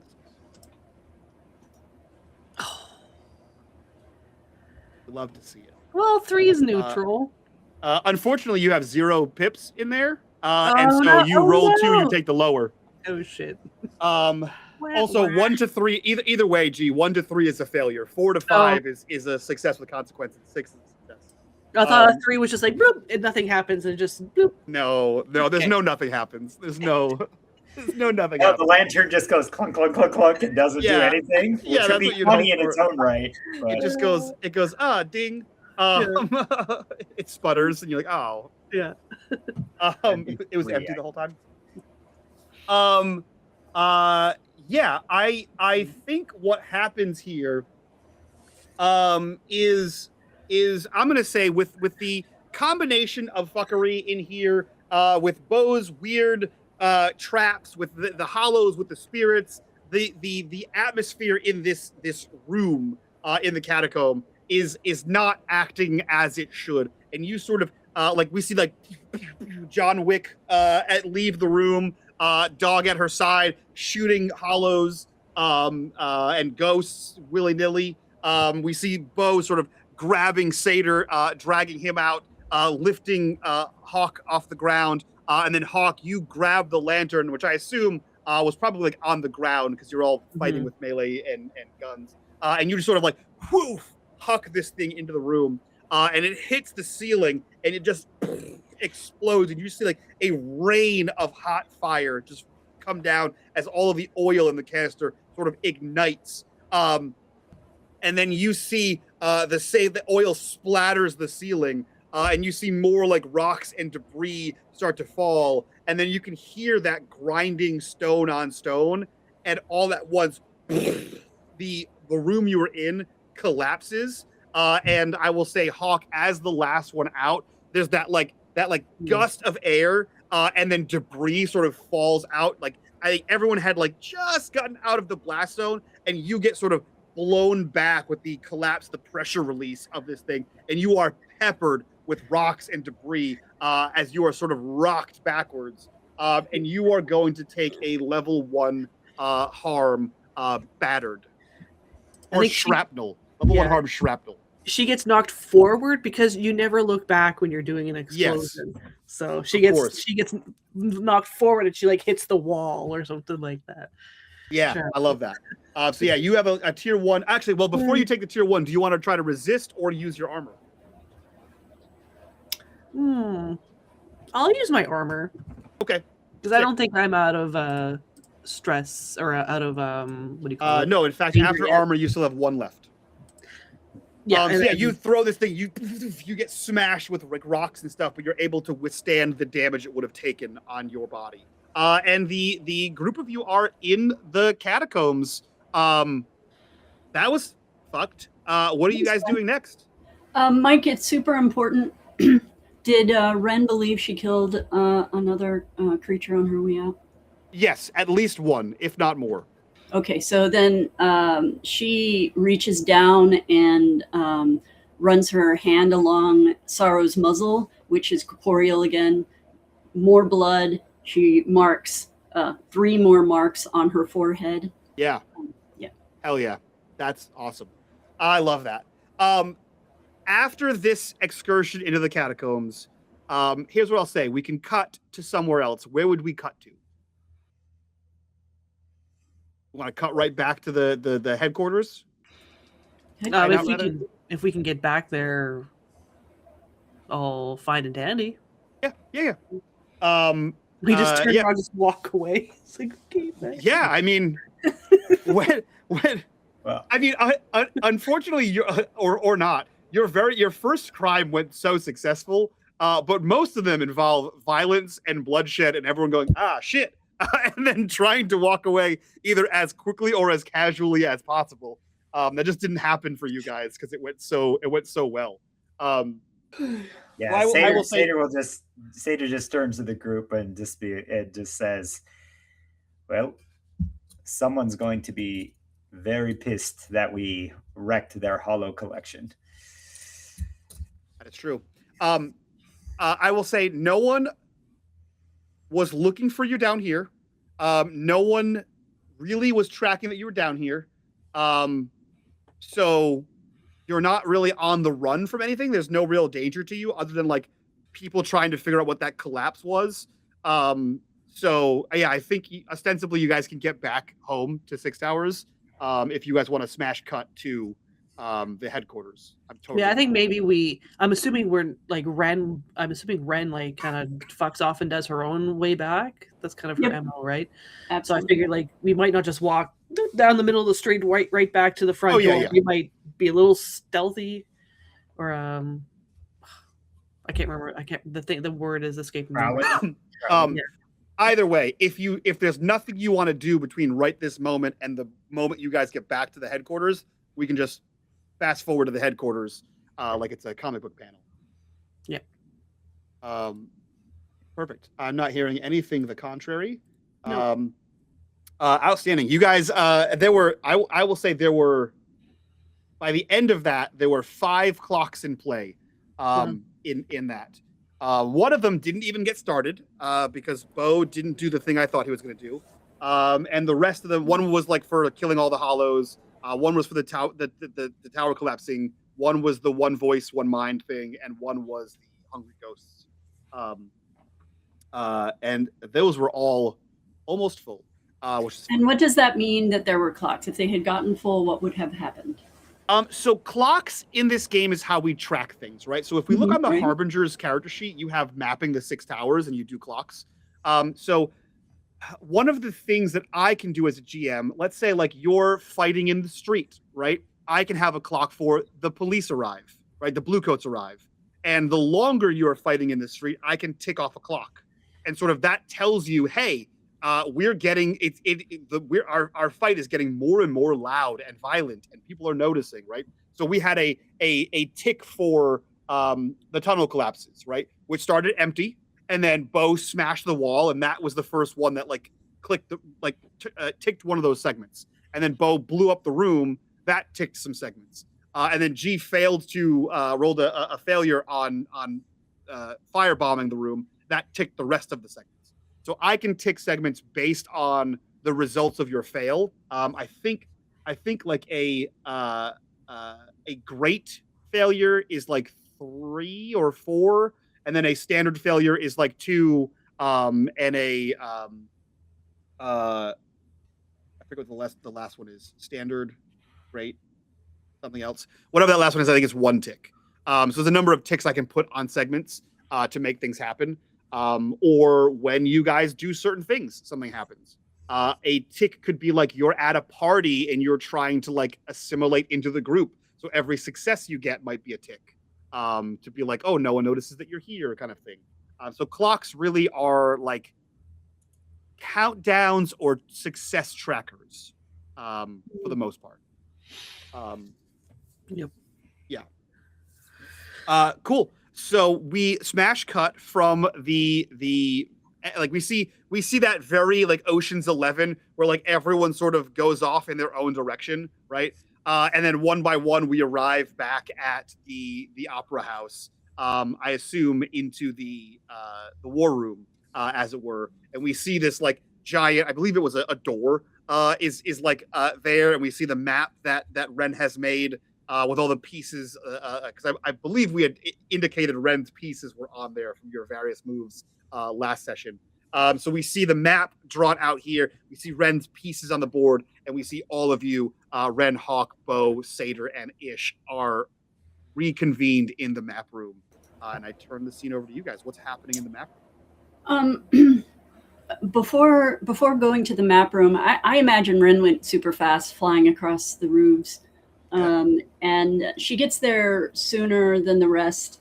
I can't recall if I mentioned in prior episodes that she has begun to build like kind of like a ramshackle altar, and before everyone arrives, she kneels in front of the altar, and she sets like something on top of it, like that is from the scene. Maybe it's just like a cloth or something that came off of one of the creatures.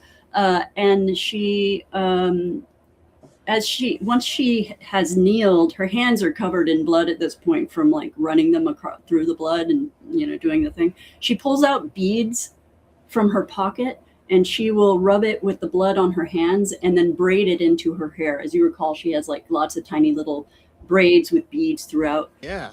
And then once that is done, she will wash her face and wash her hands of all of the blood, and then she will head to the room. Yeah.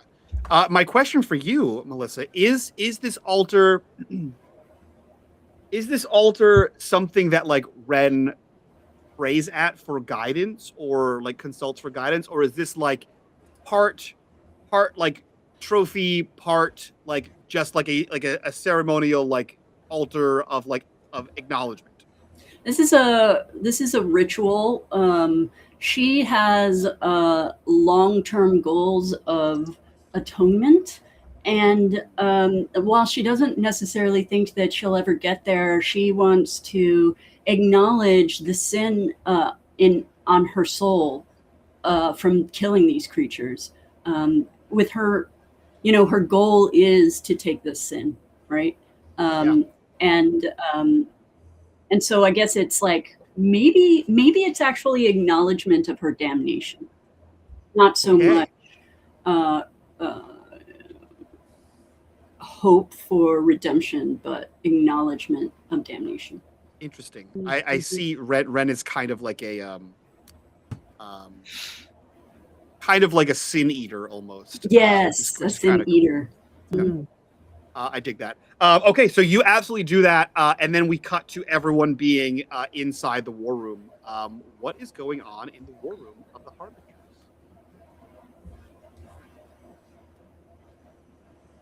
And I'll jump. Were we all would we all have been separate, going back and then arriving? Yeah. We're just gonna cut to you guys, unless you guys want to have a scene like Wren just had. We can just cut to you guys arriving in the war room. So you see everyone's sort of gathered around the table. Yeah, I think she would say. I think she would mutter before coming back into the opera house. I think she takes a moment and there's no altar, there's nothing fancy that she stands in front of. I think she puts her hand on the door and she mutters some words, but we don't hear what they are in this moment. And then she straightens her shoulders and then walks in. Okay. Hell yeah. Everyone else? Satyr just walks in. He's pretty he's pretty focused. He essentially makes his way first off to kind of makes a beeline directly towards just some regular cleaning supplies that we have. So he basically gets a rag or that sort of thing, and he uses that to clean off his blades first off, and that's kind of his first order of business. He's kind of gimpy on his ankle. He's just annoyed, and so he cleans it off, and then he makes his way to the war room and sits down and is looking at the board and the map, and just kind of like massaging his ankle and just clearly agitated that his ankle hurts, but not really saying anything. And he's just kind of like looking at the board and looking at the map, and he's trying to make sense of like essentially what information they have, because right now he doesn't exactly know what to do next. So he's just kind of thinking, so, and being quiet unless anybody else opens up. So. Bo, much like Satyr, just gets clean, and he would be sitting in the corner of the war room, carving new runes into new stones to replace the ones that he's used. But he just sits in the corner and waits for everyone to arrive. Hell yeah. So I will say at this point, everyone has arrived. What are you guys doing?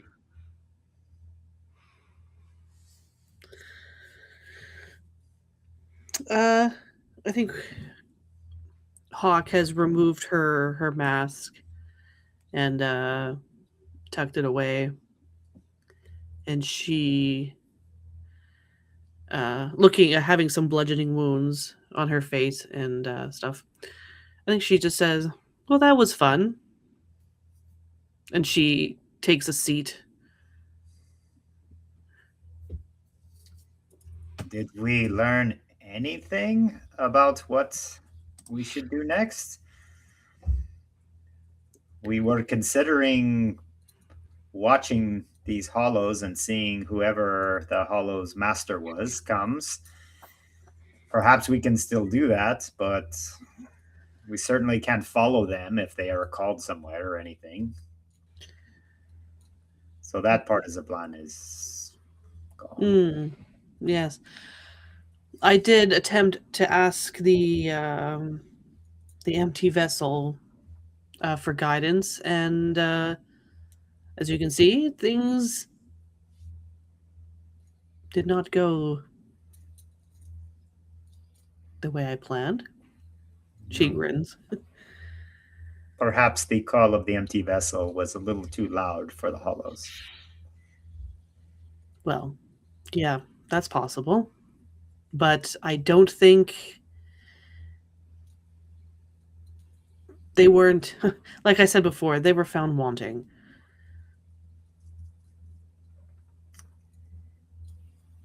They certainly wanted something to either kill you or strangle you, or perhaps just bring you in for a loving embrace before you started cutting their throats out. Yeah. I feel like if they could have been useful to the empty vessel, they would have reacted quite differently.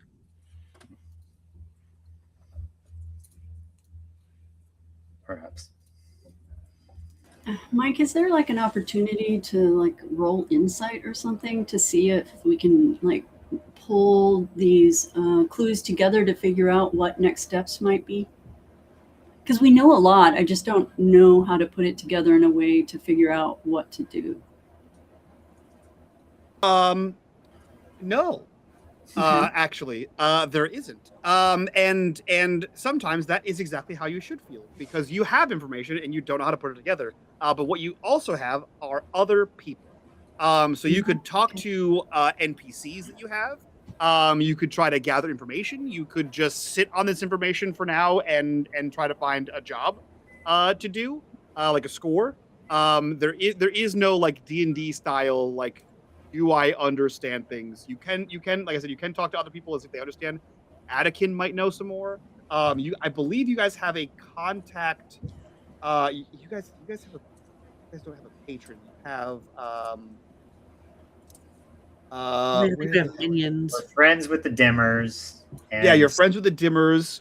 And Skurlock seems to be willing to engage us on this topic, but Correct. he didn't seem to know jack shit either. So So you have other people you could speak to, but unfortunately, there is no like, do I understand this role? We could take the information to Skurlock. This is me, not Wren. We could take the information to Skurlock and because he asked for it, and see if number one, it gives us anything, right? Or if he would like us involved in the next step, or if we can get information from him that can help us figure out what the next step is. If we do, Bo should take lead on that. Yes. Oh, definitely not. Who's the other our option? voice? It's It's Rob. Satyr. Satyr. Yeah. So, well, it has been. Yeah. Honestly, Ish is better at that sort of thing, but it's fine. Like, I've been serving that role because I'm not terrible. So. the other option I do have is one of my friends is a corpse thief. We can try and get him to steal the body of the person who was killed. Mm-hmm. The corpse, they might have information about the deaths just in general because they're weird, because they're like separated bodies and with the hollows. They might just have something that might be useful. That could be an interesting contact. Adakin. I think. Adakin?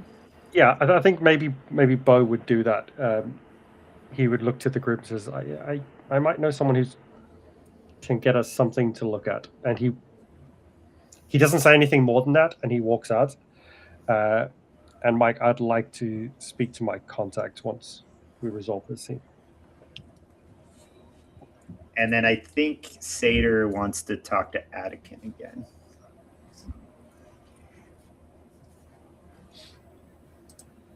You're muted, Mike. Excuse me. What about Wren and Hawke? Hawke, I think she was quiet. I think when she was speaking before, she wasn't speaking with like full confidence, like her mind was elsewhere. So she's, as everyone is explaining what they're going to do, I think she just pulls out her blade and she's just wiping the blood off of it. I don't think I have any meta-wise. I don't think I have any contacts that are worth talking to at this point. Yeah, Wren doesn't either.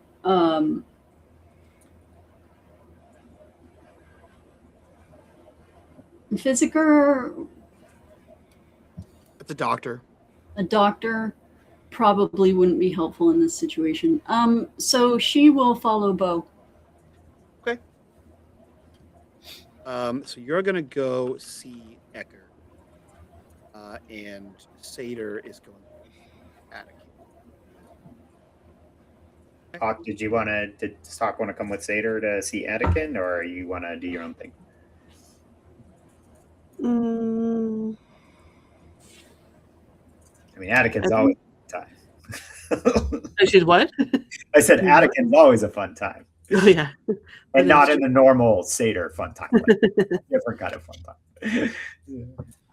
I think she's gonna do her own thing. What is your own thing? I don't know. I think she's. Yeah, I think she's. I think this is maybe like the first time she's like called to the empty vessel and had a negative response. So she's kind of not sure exactly what to do with herself. So maybe she's gonna go on a hunt, I think. Find like a new target. Yeah. Mm-hmm. Add to her fast food clock, maybe.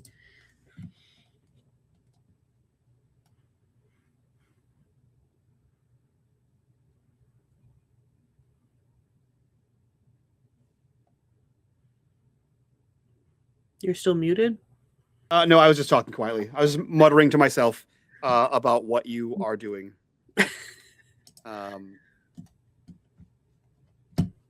One second.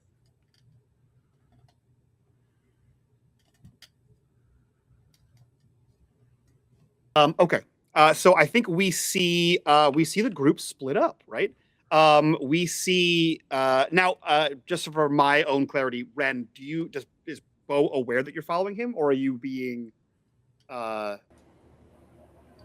weird about it? Well, I mean, Wren is always being weird about things. Yeah, I know. That's why I had to ask.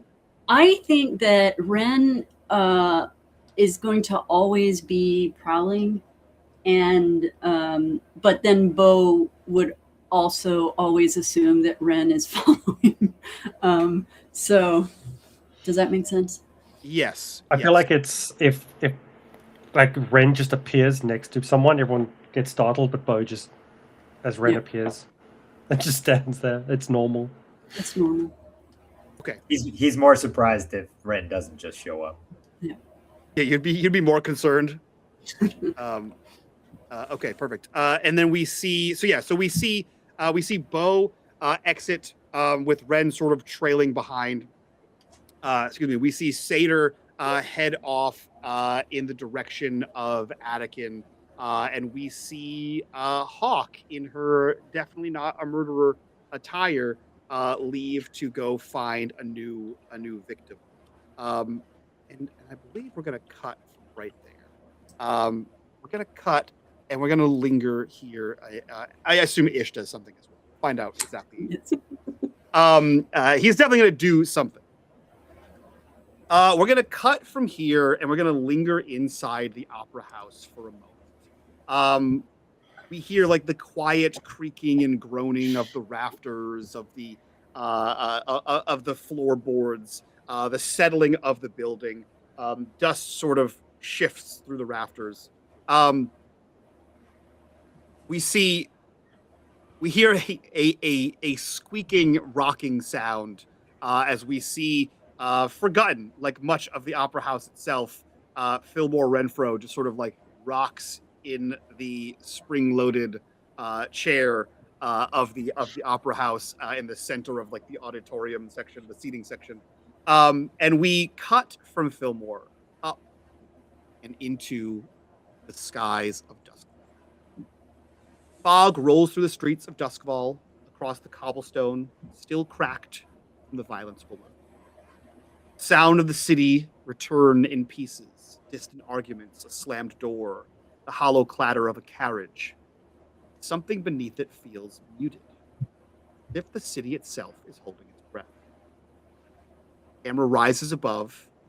We pass the narrow alleys and inspiring, decrepit manners of Six Towers. We pass the leaning rooftops and broken chimneys. We pass the blackened spires and houses of education of Charter Hall. We see the lightning barrier hum and flicker faintly at the edges of the known world that is Doskvol. A cage of pale blue fire that seems dimmer, less certain. Fog thickens and we drift over Fog Hollow. From above, the streets where the boarding house stands looks ordinary, quiet, still. A place already forgotten.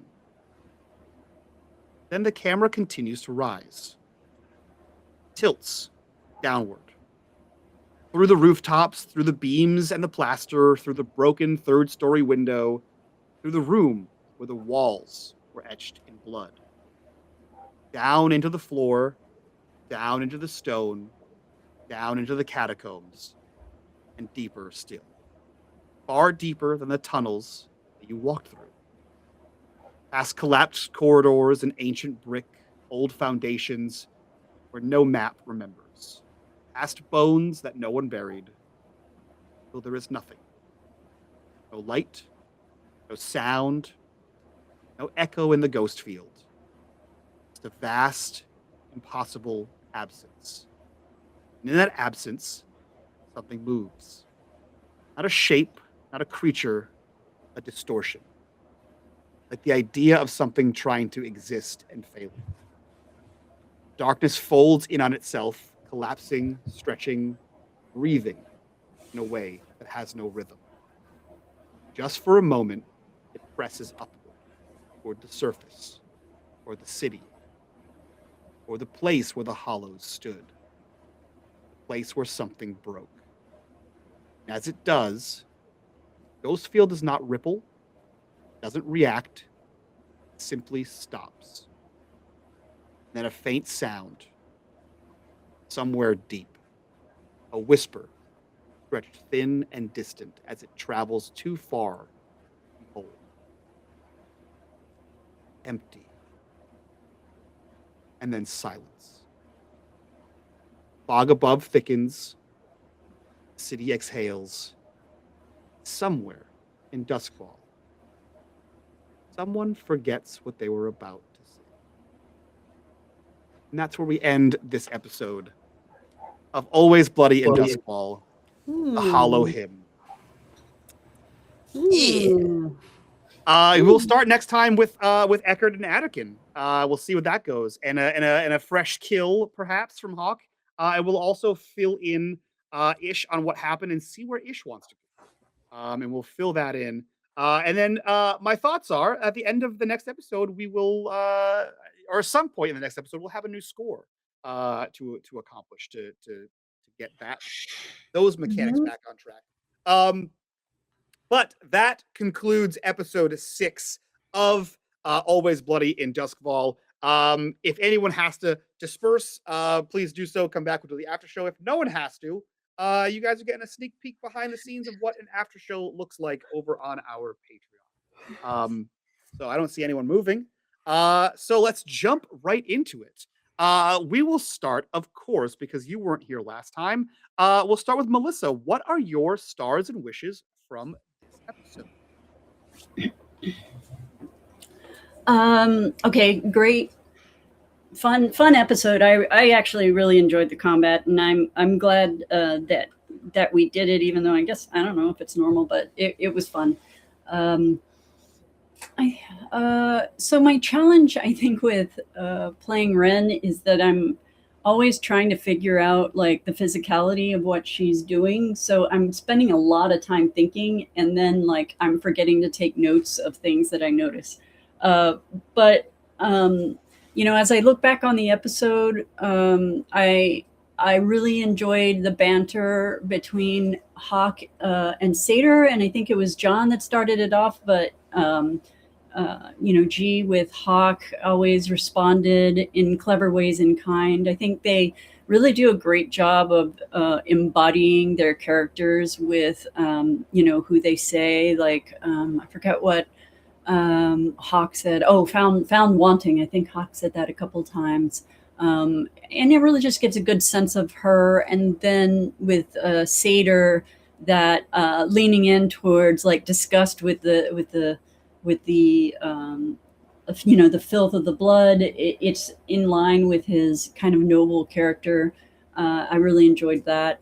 And then, you know, Bo is such a cool, unique type of character in that, you know, you usually he comes across as that like I don't know how to, like, the super big, super buff, like I'm gonna like deal like damage to your face kind of character, but it has got this like vibe, like this feel, this atmosphere of ghostliness that, you know, you wouldn't normally add that kind of atmosphere to a character like his, and I just love it. I think it's super unique and a lot of fun.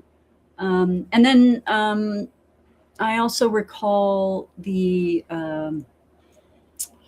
I really like that exit mic.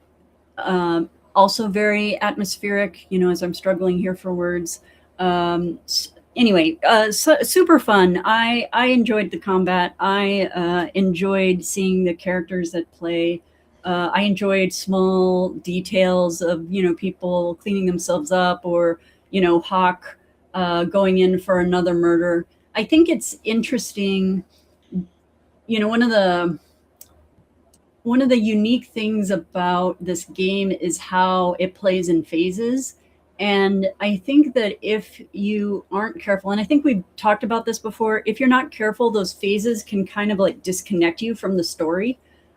So I like when people say, well, I don't care what the phase is. This is what I'm going to do because it tells the story of my character, you know? And I think that's like something like what G did with like just saying, well, I'm just going to go murder someone. Because that's what her character would do, you know? So I love that. Wishes. There's gosh, what is the name of the one with all right, come on, you guys got to help me. My brain is not working and recalling things today.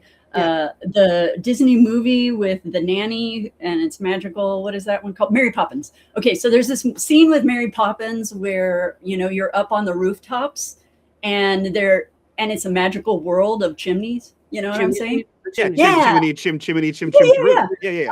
So my wish is that in the same way that, not in the same way because that's magical and delightful, and we're not magical and delightful and Doskvol, but Right. like I want the rooftops to be a world. You know what I mean? Oh, Mm. okay. So, Okay. I mean, because honestly, Hawke also not Hawke, Wren. Wren also doesn't really work in close, right? So she works a lot better in far, and rooftops give her far. But I also like the idea of this layered world where we have the world below and the world between, which is where normal people are on the streets, and then the world above. I like that. I might steal that going forward for other things. That's Well, you dope. don't have to steal it. It's a wish. No, I might steal it for other things in okay. other games going forward. That's cool. I like that a lot. Sorry. So with like there's people that live just in the rooftop. Yeah. That's cool. For sure. There is so weird way to relate this to. There is a game, Final Fantasy IX, and it starts with like a little black mage arriving in a town, and he has a ticket to see a play that's happening. It's a big to do, and he goes to the ticket guy, and he finds out that his ticket's a fake, and now he's completely like forlorn about the situation, and he's trying to figure out what to do. The whole reason why he's in the big city, and some little rat kid is like, "Oh, that sucks. I know how you can see the play." And basically, the rat kid is using this black mage as manual labor to help him, but through like a series of like throwing ladders against buildings and like lumber on rooftops, they're able to like skitter across rooftops and get close enough to where the theater is that while being, you know, illegally on the roofs of people's homes, they can see over and watch the play from the rooftops. And I think that's very cool, like to have like a city above the city kind of thing of like the people on the streets have no idea what's happening up there, or that it is happening at all perchance. I think that's very cool. I like that a lot. I want to also add really quick to Kendall, who is watching this and might have noted that I called Ish Rob. I apologize. My brain's not working today. And then I didn't even notice that. I didn't notice. I did. And then and then Mike, I'm sorry if I was heavy-handed with my negotiation. I know that there's like some part of negotiation with this, but then also like I really don't understand the mechanics. So sometimes when I was asking questions, I wasn't pressing. I was just trying to understand because I don't understand the levers that need to be pulled. And I'm honestly still confused about that one thing where it wasn't bonus, but it was hitting multiple people, because I think I'm aligning like the number of die you have with like your ability. I don't know. I'm really confused. So we'll talk totally about fine. it later. That's totally fine. I didn't think you were being heavy-handed. I was busting your chops. Okay. Essentially, the way to think about it is, so when I say like risky standard or whatever, so the first one is position. The position is like how dangerous the position you're in is, right? If it's not dangerous at all, it's controlled. If it's regular danger, it's risky. If it's very dangerous, it's desperate, right? Like blowing up a room that you're inside, desperate. Blowing up a room that someone else is inside that you're not inside, risky. Blowing up a room from across the city, not controlled, very easy. You know, if you've rigged it up, right? And then the other side of that is the effect. The effect is either I think it's like less. Standard? What is it? I can do a quick one. It's I so you think- got risky, controlled, and then you got standard, limited, great, extreme, and That's zero. what it is. So limited is like, a limited effect. So the effect is, if you succeed or fail, how big is the success or fallout, right? Got it. So limited, it's a very small amount of fallout or also a very small amount of success, right? Like it might be a limited success to pick a door because all you can do is pick a door, right? Like if you, there's no way that you like lock pick this one door and then 7 doors open, right? It's just that one door. But then if you roll like a great effect is like a huge thing, right? So like, Got it. for example, if like Chris is trying to like breach a door like with like a bomb, that might be a limited effect. But if he's trying to blow up a room, that might be a great effect. That Got can it. also mean if you're trying to shoot one guy, that might be Okay. a standard effect. If you're trying to shoot several people, that would be a great effect. Got Um, it. So, like, if my hound is giving me a great effect, then Yeah. that would mean that I have a chance to have a larger scope of damage. Correct. A Yeah, larger- yeah. So or the additional person hurt came from the dog, not from the gun, is what you're saying. Yes. Okay. Yes. Yep. And then Yeah, there's also like an added layer of like the mechanics part, which is like a thing that I'm trying to not bog you guys down with, which is like in the book, it's like if you roll a 4 or a 5, that will tick X number of segments of a clock. If you roll a 6, that will tick X number of segments on a clock. On a standard roll, on a great roll, that number is higher on those. But like that is a level of mechanics that like even like I literally have it written down for me because it's like it's a thing that like you guys don't super need to know because you guys don't also see you guys don't see the clocks at all times. So like I have to have that written down for me because I forget that shit all the time because that's like the most confusing part of the game. So like a great 6 will do more than a standard 6. Will do more than a limited 6. Which is like again, like I said, that's mechanics. It's like, oh, on the player side, I don't need that. I don't need that information. So like I'm tracking the clocks. So like your 6 on a great would be more than like Satyr's, right? Would be more than John's. So you could kill more guys than John could kill in his turn, kind of thing. Okay. But the confusing thing, though, I think for me anyway, and that I have to think through is that neither the position nor the effect really has anything to do with the number of dice that you roll. Yeah. Also correct. Completely like independent. It's the results, right? Yeah. So for me, the way I think about it is effect is how good will something happen if I succeed, and the position is how bad is it for me if I fail. Yeah. That's kind of the way that I think about it. Yep. Got it. That's pretty much what it is. I think the other thing I'm struggling with the mechanics is that like in other games you just play and then you like get points or something, some way to level. Whereas with this game, it seems like you have to do specific kinds of things in order to advance. So like G, I'm like wondering how I get desperate actions so that I can level up my my stats. We're put actually going to yourself in cover more that after danger? this. So there are mechanics that you're going to level up after every session, and I honestly cannot remember if we did them at the end of last session. We did. We did. Okay. So we'll have to. Did XP? We did XP. Yeah. Mike asked us a series of questions, or sorry, not at the last session, but at the last Score. session. Yeah, we have to do Yeah. score. Mike asked us a bunch of questions, but they are, as Melissa said, they are very specific about They your are. kit.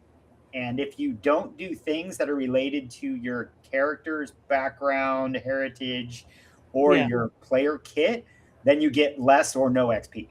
Yeah. So you kind of the game does kind of a railroad is maybe a strong word, but it does encourage you to play within your definition of your kit. Yes, with the mechanics you assigned your character at character creation. I don't think I asked the questions at the end of last episode, and that's my fault. We'll do last episode as well as this episode at the end of this.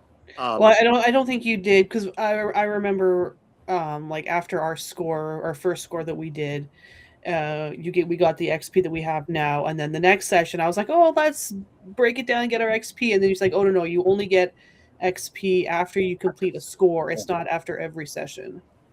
Yeah, I think because of the way you guys are playing, I'm gonna change that to every session. Oh, okay. No, just because every session, like the game sort of anticipates that every session will, or at least like every other session will be a score.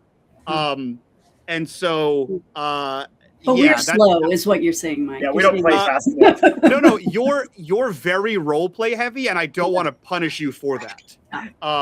So I want to still have you guys advance in a cool way.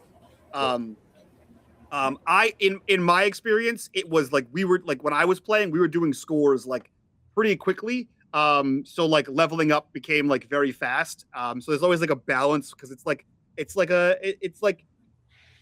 with like Tales from the Loop. If you get those questions after every session, you're gonna have all your stats maxed out very shortly. And that can kind of happen in these kind of games. So it's a balancing act for me to like mitigate like how fast you progress versus not. All right. That being said, we'll jump to who's next on my list. Chris, you're next on my list. What are your stars? Okay. So my first star is for G and the incredibly gross weapons that she's given Hawke. It is incredibly disturbing. Yes. And I don't enjoy the descriptions. They're gross, but I absolutely love them. They're really, really cool. I have a huge star, and it's multiple stars for Melissa, for Sorrow. The whole every turn with Sorrow, the descriptions are awesome. How Sorrow moves, how Wren moves, it's so detailed. All the descriptions for that are just on point, and the Wren being as disturbing as Hawke with the blood marks all over her forehead as she then walks home with blood all over her face. She is incredibly disturbing, and I absolutely love it. But yeah, huge stars for how you play Wren and the interactions with Sorrow. I think it's done really, really, really well. I have questions. Questions, but they're not stars or wishes.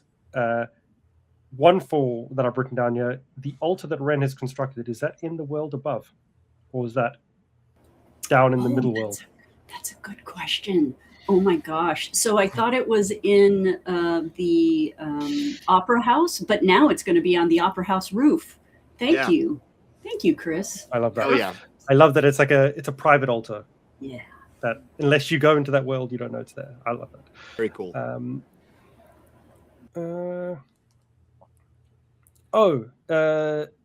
The other star was for the ghosts climbing into the hollows.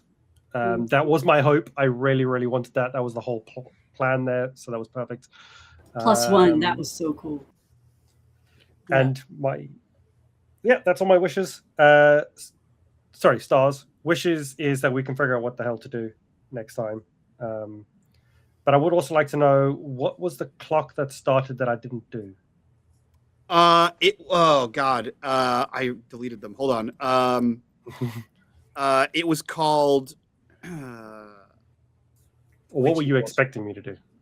I was expecting you to attune to the ghost field. I did consider it, but you said it was bad enough that it's time to go. Well, I expected you to attune at some point in the entire combat. What the hell did I call it? Something about the void is what I called it. I don't remember exactly what I had.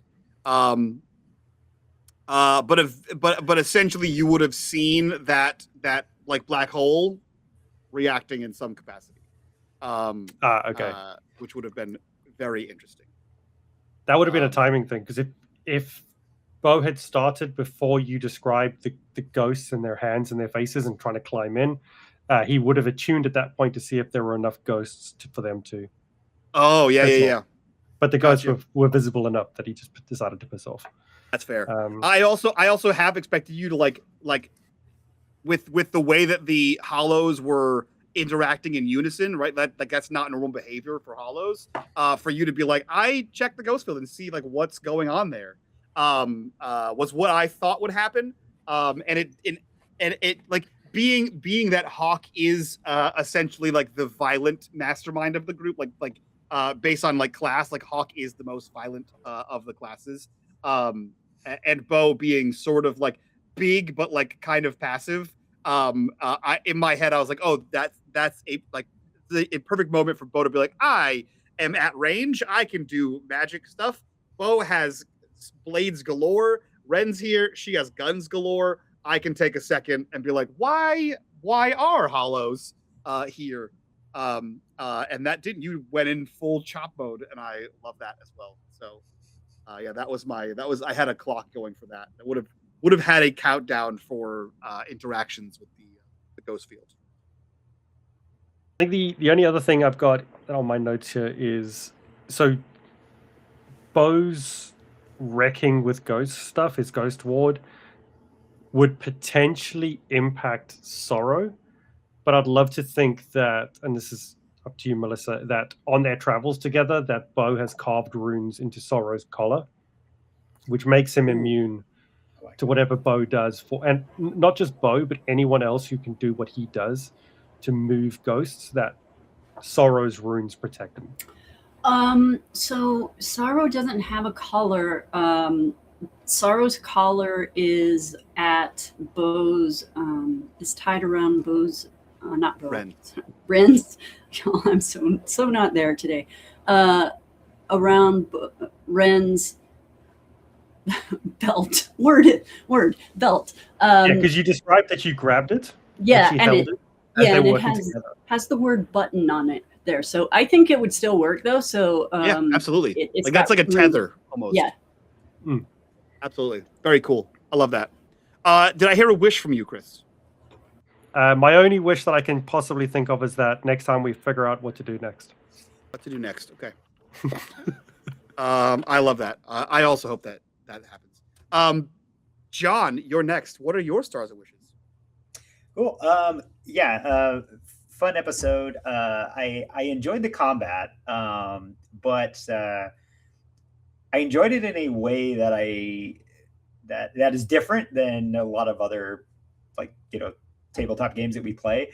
I enjoyed the element of being able to see people's character personalities come out in the way that they were fighting, which I thought was kind of like uniquely fun. I mean, you get that normally, but a lot of times it's very mechanical, very min-maxy.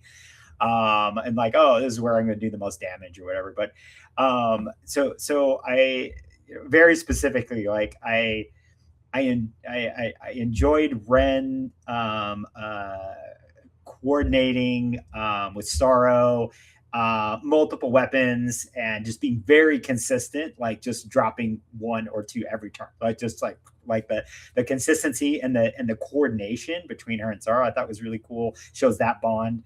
I really liked Hawke's kind of just very cold, calculated, just like up comes up, slash, neck gone, and just almost doing this like, like that very cold, clinical, just like, yeah, they dropped dead, so that just the kind of cold, calculated killer element of it just kind of came out.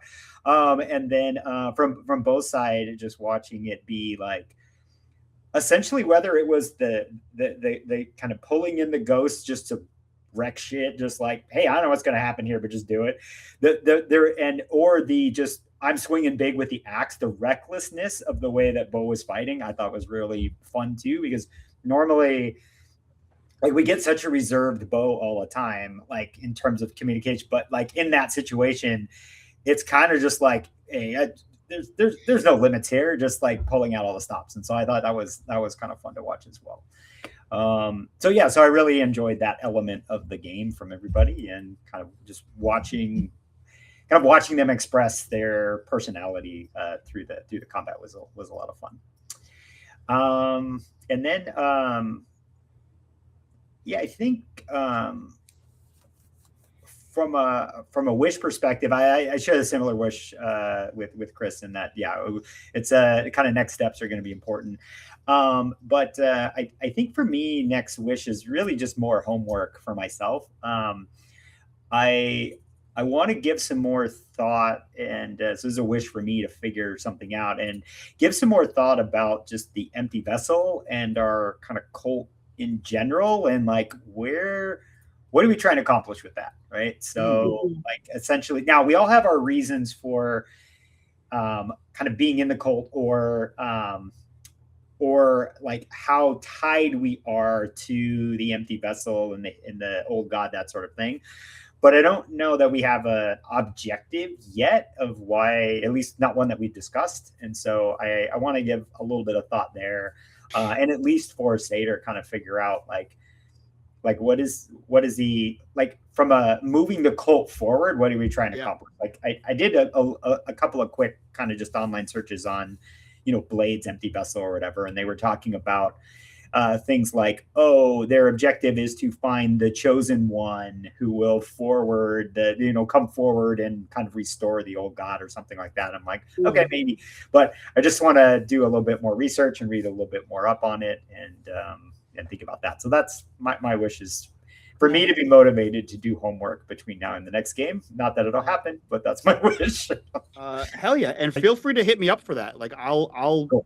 Because one of the things about like having a cult is like on the Forgotten Gods, like there's a Forgotten Gods table, and like you guys picked the god, and then I think you get to assign like traits to it. Right. So like your version of the Forgotten of the empty vessel is different than other people's. So like yours is ferocious and transcendent are its features, which like who knows what the fuck that means. But I'm very happy to like work up with any notes I have about the empty vessel that are just mostly like in my brain about like what's going on with the current phenomenon happening in Fog Hollow, to give you some things to like grab onto. Cool. Happy to do that for sure. I thought you were going to say that you were researching cults and how to join one. Yeah. Well, that's because I already have a vast knowledge, Chris, in that area. And, I need to research that. I'm good. I was gonna say I will give +1 to that wish. That is also my wish. Like I've been trying to do that with Hawke every session, and I've been like going on like Pinterest and just looking at like quotes for cult people. So Yeah, like if you see like my face being whited out by my monitors, because I'm scrolling on Pinterest looking at all my things, just trying to get ideas. And like when I said that she was saying something but we didn't hear what she said, because I don't know what she's going to say yet, but it's going to be some kind of like prayer. And then so I've written something out, so I think that's what she's going to reveal next episode, is what she said. And it's going to be like, I guess, her prayer to the empty vessel or something like that. And maybe that's one thing that we could all do, is like develop a way, like how Wren has her altar. We'll have find out some way that we pay homage to this deity that we're worshiping. I appreciate that. The longer you all play on with me, the more of a list the government has about you guys for the weird shit you Google. I don't Google. I just search on Pinterest. So yeah, well, that's the internet. It's all tracked. You should see my homepage for Pinterest. It's like weird quotes. It's like face claims. I love that. Yeah. Well, that brings us to you, G. What are your stars and wishes from this episode? Everyone has said everything. Wren keeping count of her kills with the blood on her forehead. Bo summoning the ghost of the thing. That was really cool. I really liked Satyr's fighting style, and I really want to see more of Satyr's fighting style, because I think he's more of like a subtle combatant, right? Because that's not really I don't think that's really your primary skill, right? So I'd like to see. Because you did like a Sparta kick and you hamstring some guys, so you really had an eclectic style. So I really want to see like more of Satyr's fighting style. Yeah. And Mike, I'll give this a star to you just for how you described everything, like how the ghost hand came up through the mouth and was pulling the mouth open to try and like force its way inside the body. That's like extremely graphic and like perfect for like a horror scene, right? And for some reason I think it's Ghost, the movie Ghost with Patrick Swayze, when the bad spirits come and they take away like the ghosts and they get dragged off. Is that Ghost? Where they're like, ah, and like the ghosts are being dragged off by these black spirited beings. Yeah, that was Ghost. Is that Ghost? Like that's what it made me think of, even though I haven't seen Ghost since I was a child.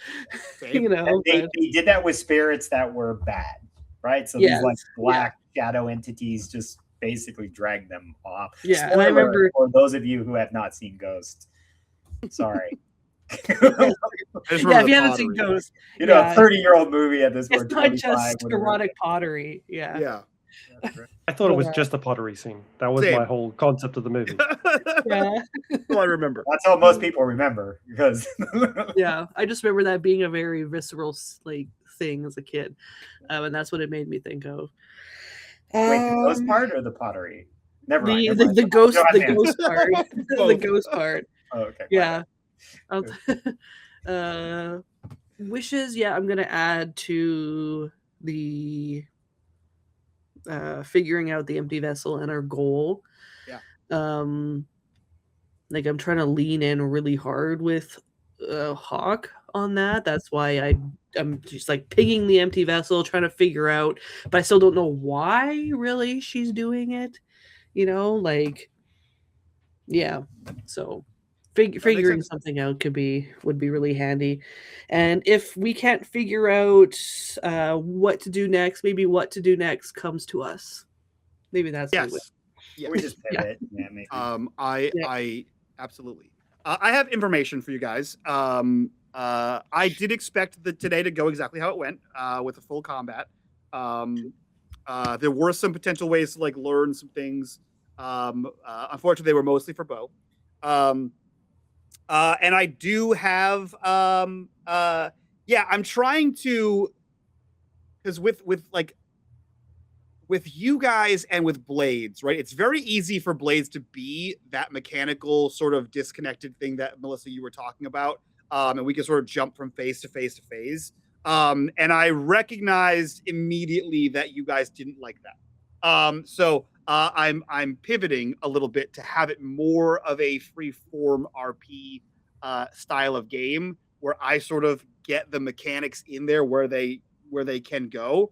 So I'm not trying to like jockey you guys into being like, now we're in this phase.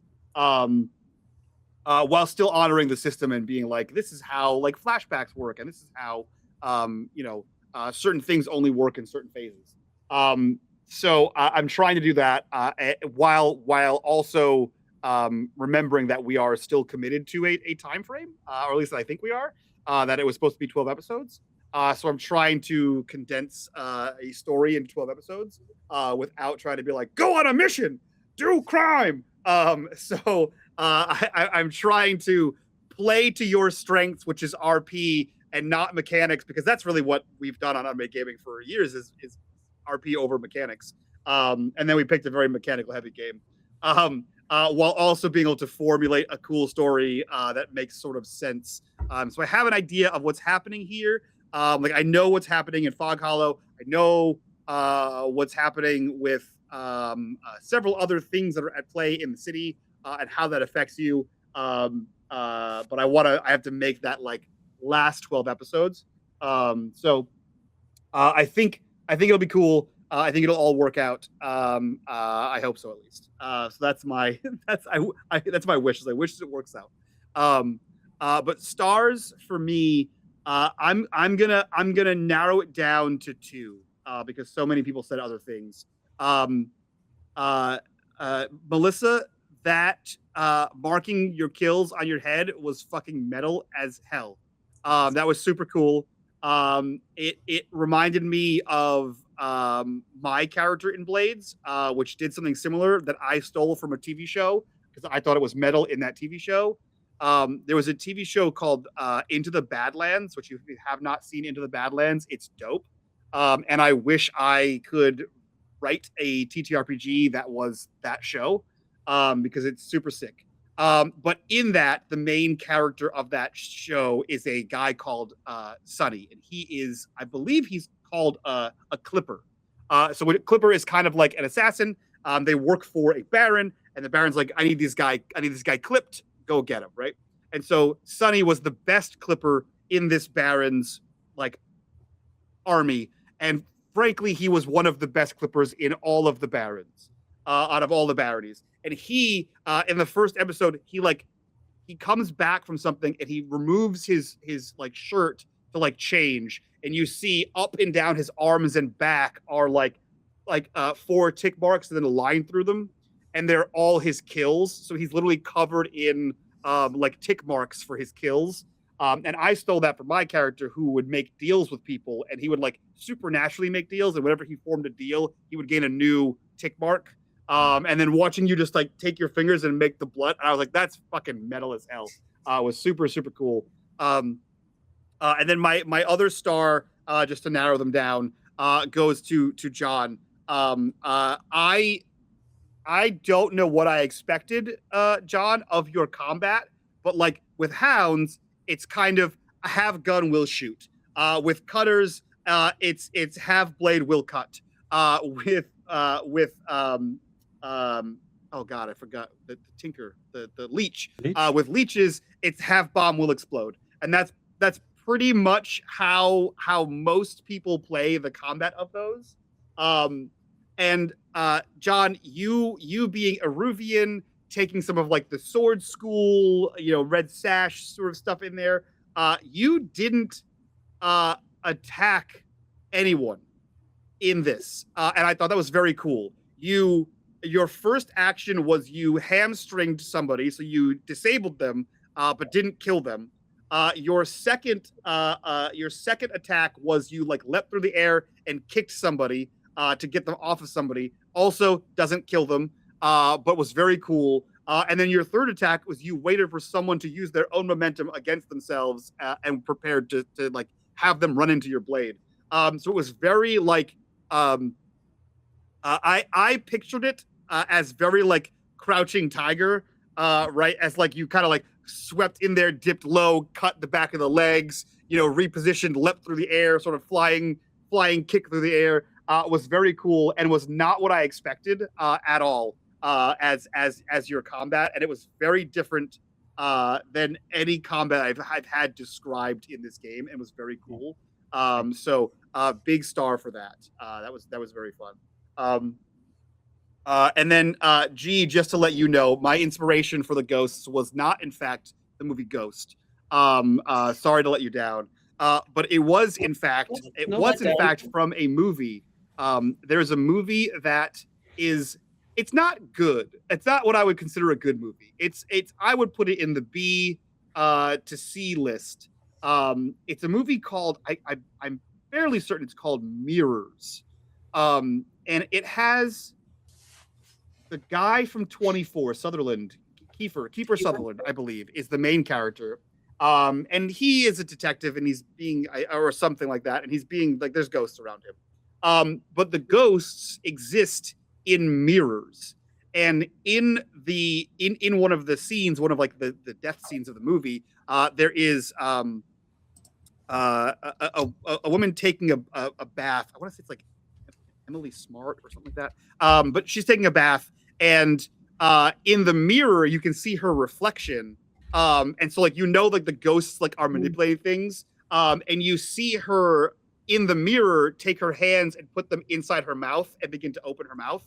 And then you see the camera change to like her in the tub, and she's like, "Oh, what's happening?" And her mouth begins to open as if she's pulling it. And then you get to see the ghost sort of, unzip her face. And it's fucking really, like, you get to see both like the mirror and her as it's happening, and you're like, "Oh, That Yeah. shit's crazy. I And that's have all I could seen think of it. was like the ghosts are like pulling apart, like as they're like trying to force feed themselves into the Yeah. empty body. That's sick. Yeah, It I was have very seen cool. it, but not in forever.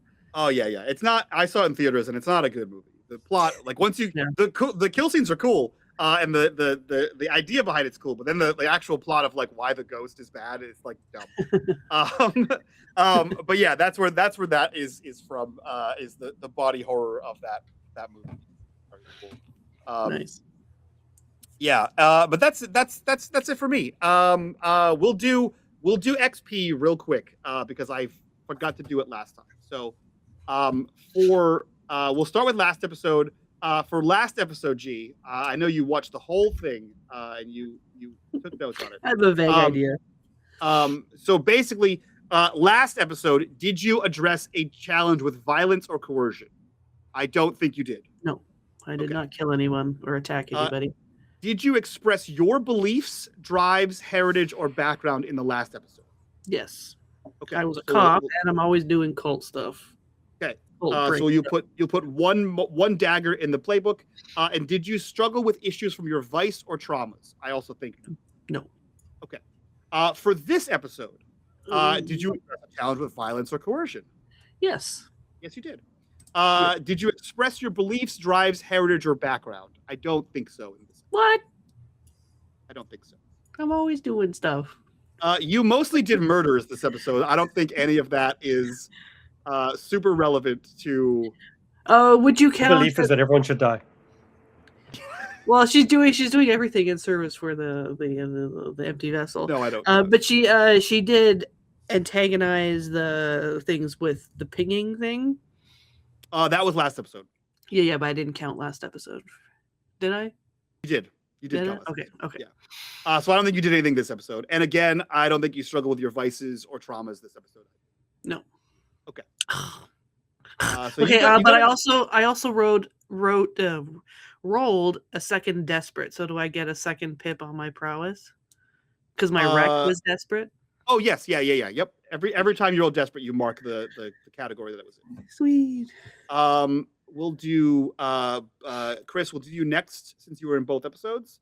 For last episode, did you address a challenge with technical skill or mayhem? Last episode, no. No. Okay. Did you express your beliefs, drives, heritage, or background? He would have been attuning to the ghost field, which is all from his background. I'll take that. So mark that. And did you struggle with any of your vices or traumas? I don't think so. No. Okay. He's a good boy. This episode, did you address a challenge with technical skill or mayhem? I would say yes. Yes. Did you express your beliefs, drives, heritage, or background? I would love to say yes. The way that he's manipulating ghosts is part of what he grew up with and is why he's here. I will take that. with your trader of arcane fuckery. I'll happily take that. And then again, no vices or traumas were involved in this. All right, cool. And then Satyr, last episode, did you address a challenge with stealth or evasion? Not last episode, no. Okay. Last episode, did you express your beliefs, drives, heritage, or background? I did do that when I was talking with Ish and we were talking with the Eruvian red sashes. I'll take that. I did not. Did you struggle with issues from your vices or traumas? I don't think you did. I don't think so. Okay. This episode, did you address a challenge with stealth or evasion? I'll say yes. Both. Yes. Did you express your beliefs, drives, heritage, or background this episode? Not really. Yeah, I don't think so either. And then again, you also did not struggle with your vices. There was no one sexy in the tunnels. So for the stealth or evasion one, is that for each item mark 1 XP or mark 2 if that occurred multiple times? Do you think it occurred multiple times? I will say not within the same scene. So if stealth and evasion was only in the combat, would be 1. But if you did it like multiple times throughout the scene, would be multiple times. Perfect. Okay, sounds good. That's my interpretation. Yep. that And works. then for this episode, Melissa, did you address a challenge with tracking or violence? Lots of violence. Okay. So you're gonna check one of the little daggers there. Did you express your beliefs, drives, heritage, or background? Beliefs and drives were expressed twice in her ritualistic behavior during the combat and then in her ritualistic behavior at the altar. I'll take that. That's 2 XP for you. And then did you struggle with issues from your vices or traumas during this session? Yes. So her trauma was a combat trauma. So What? I will interrupt you. Trauma is a mechanic, just like vices. So if you look next to stress, right below your vice on your character sheet, it says stress and then trauma. Trauma is literally a mechanic of the game. So you Not have just to like your get a background trauma. story traumas. You have to Okay, get well, and then I will just say that the whole reason that she got wide-eyed and was worried about Bo was because she has trauma. Oh, okay. When she love that. whispered, because she was worried. Yeah, she was worried about Bo. I love that. I think that would fall into your background. Like I assume, and feel free to correct me, that is a trauma from your military background. Yes. That would count as part of like that whole thing. Your vice would be faith. I don't think you had a struggle with faith this episode. Yeah, I'm really struggling. Speaking of struggling, I'm kind of struggling with figuring out how a vice with, because I have her have faith, but then how do you have a vice with it? So I'm just like having her do a whole lot of faith things, but like how does that become a vice? I don't know. I can tell you. Have you seen the movie or read the book Angels and Demons? Or no, I'm sorry, the Da Vinci Code? Yes, long time ago, and I read it too, but I don't remember it. Do you remember the albino? No. Okay. He's like the primary like villain of the movie, played by that one Bettany. British guy. I can't think of his name. Paul Bettany. Yeah, thank you, Paul Bettany. He is so invested in like the religious whatever Christian cult he's in that he wears those like those like those like I guess they like collars they have on dogs that have like little pressure points on them. Prong He wears collar. one of those on his leg and straps it tight to cause pain. And then in another scene, he's literally like flagellating himself with like a cat of nine tails. That would be like you are so faithful to the point where like it becomes a vice. Right. So okay, so that's absolutely true, but I don't know how to express this in the game. I'm not sure if I've correctly done this, but what I'm trying to do is in every action, she's very ritualistic, right? So like when she was meeting the people in the opera house, right? She did the thing with the hair and all that. And then with all of this, she's doing the lines and then she does the beads, right? Everything is like surrounded by ritual, and she always takes the time for those things, right? So it's like an OCD, more kind of like level of obsession with ritualism. Which is totally fine. For the XP thing specifically, it says struggle. So if you are engaging in your vice in a way that is detrimental to yourself in that scene, like if you have to do some ritualistic thing in a scene that like other people are like, what the fuck is that lady doing, right? Like for example, I think your vice at all? How do we have actually? We'll get to yours. Weird. Yeah. We'll get to yours. That'll come into play soon. For like Satyr, right? If that's an easy one. If Satyr is like engaging in a conversation with somebody and a jilted lover comes by, that could be problematic for Satyr, and now he's like in a compromised position, right? We had another person, I think Cinda actually, in our game. Her vice was drugs, and like in the middle of a heist, she found drugs and then just started doing them because that's her vice. And it was detrimental to like, she was like out of like her whole turn was like, I'm actually just gonna do these instead of helping my team do anything. Can I offer like just a possible suggestion? Yeah. Hopefully, if Yeah. it works, you're so ritualistic and like OCD in what you're doing that let's just say an example for this combat, you lose your action to actually attack because you have to stop and do some kind of OCD ritual, right? And then you miss you're unable to attack for whatever reason, and then or you are you're so focused on fighting you miss a ritual, and then that affects you afterwards, and then you have some kind of adverse effect for missing a ritual. Is that accurate and kind of? Or like when the room was collapsing, if you didn't have your little trophy, you could have been like, because you said I have a trophy, and I said okay, that's fine. You could have been like, I need a trophy, and I run back in as the room's collapsing, and I'll take the damage also, but I need to get my trophy. Things that so it's basically like a struggle would be like things that are detrimental to your character. Whether in a scene where like it affects your dice roll negatively, whether it affects your like harm level negatively, where it makes a scene you're in harder for some reason. And again, that is a completely optional thing. You don't have to struggle with your vice. You just don't get the XP.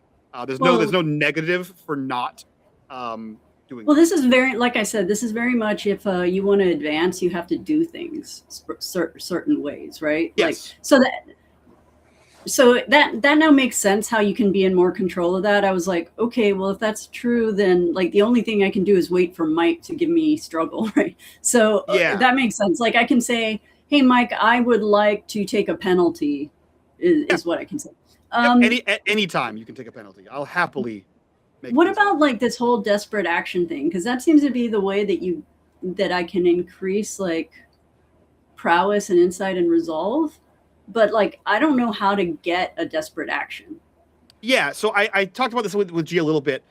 So if you're at risky standard in a roll, if you want to get a great effect, you can always trade position for effect. So if you're at risky standard and you want to have a great effect on the thing you're doing, you can go from risky to desperate.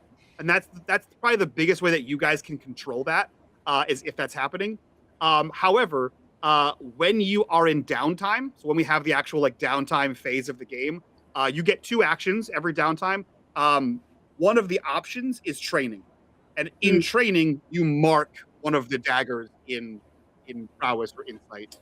Yeah, I feel like I'm not advancing very well because I don't know how to. I probably, if I'd understood that was how I do that, then I probably would have done that. It's what a strange game where you can just like not advance. You know what I mean? It's weird. Well, at the same time, like there's also not a huge need to like you guys max out at 3 pips in any skill.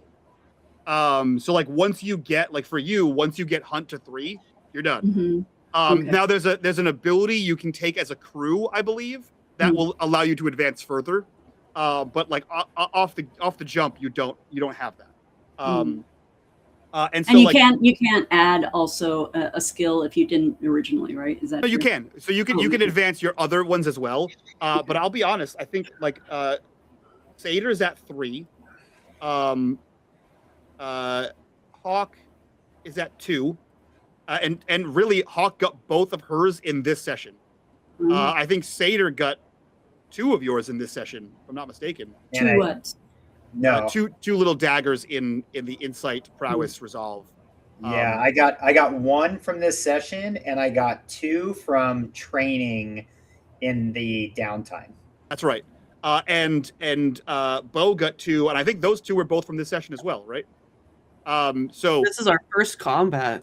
Yeah, so no one has gotten daggers in them until today, basically, except for Satyr, who trained. Yeah, and I didn't do any training. So you're not very far behind, Melissa. Well, I'm 3 behind, right? So behind the highest person, yes. So on the desperate, you said you can just say you want it to be a desperate action, or you can trade. Sacrifice. So if you're standard, if you're risky standard, so risky position standard effect, if you want to Uh-huh. have a great effect, to get the great effect, you can trade your risky position for a desperate position. Got it. Okay, cool. That Yeah. makes sense. So if So I that's say, what- okay, that sounds like risky standard, and you say, cool, I want to have my action be bigger. I want to Mhm. kill more people. I want to affect more things. I want to make a bigger bomb. I want to do whatever. I say, okay, cool. How are you going to do that? Great. That sounds like that's a desperate move to me. And then now you're Sweet. desperate standard. I think it's what John. Maybe you Yes, can repeat what you said because you guys are talking more mechanically, where John's example is more narrative. Yeah, go ahead. Yeah, I was going to say the example that I had in today's game was Satyr goes to kick the one of the hollow, and I said I want to kick one into the other one. If I just kick the one, that's risky standard, right? That's a standard effect because I'm only going after one guy. I would incapacitate that one, but then I want to do effect 2 to get 2 off of bow, so that became a great effect because I'm trying to have a bigger effect with 2 guys, but then that put me in a desperate position because now that's more dangerous because I'm going after 2. I'm basically getting the attention of 2 instead of 1. And when I think I got a 5 or something. So I didn't totally succeed, but bad things happened, right? Because it was desperate. Whereas if I would have done that same move against just 1, it would have probably been it would have been fine, right? I would have been I would have succeeded and I wouldn't have taken any bad consequences. So does that help? Mm-hmm. Although I didn't do it for the purposes of making it desperate for XP, I did it because I was trying to help Bo. And then Mike said, "You're desperate now." I'm like, "Oh, okay, all right." Yeah, like if Hawke had been like, "Come here," like when everyone turns their attention away from her and she like tackles them or something, I think that would that be more desperate move? Yeah, like taking on, a if whole you group of them? saw 12 people aggressing towards you and you just charge into the middle of it, that's absolutely desperate, right? For sure. For example, Melissa, you asked a great question in combat. You said, I think a long rifle would be bad for melee combat, but would a pistol be able to be used in close range? And I said, yeah, absolutely. Had you insisted on pulling out your rifle, that's a desperate action. A rifle is very easy to grab and reposition at close range. So that would be a desperate attempt to use your rifle. That would have been a good thing to do, though, right? It depends, because if you fail, Because it would have raised the thing to great, and then also so it would have a desperate action doesn't have to raise it to great.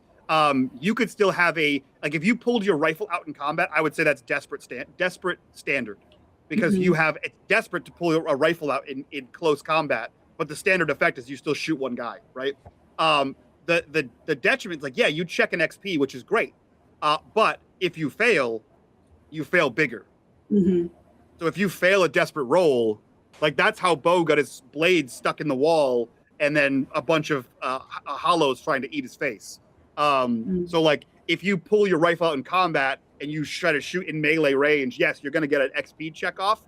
But if you fail, maybe you get your rifle taken out of your hands, or it jams, or something happens and you get attacked to the ground, or any number of things could happen.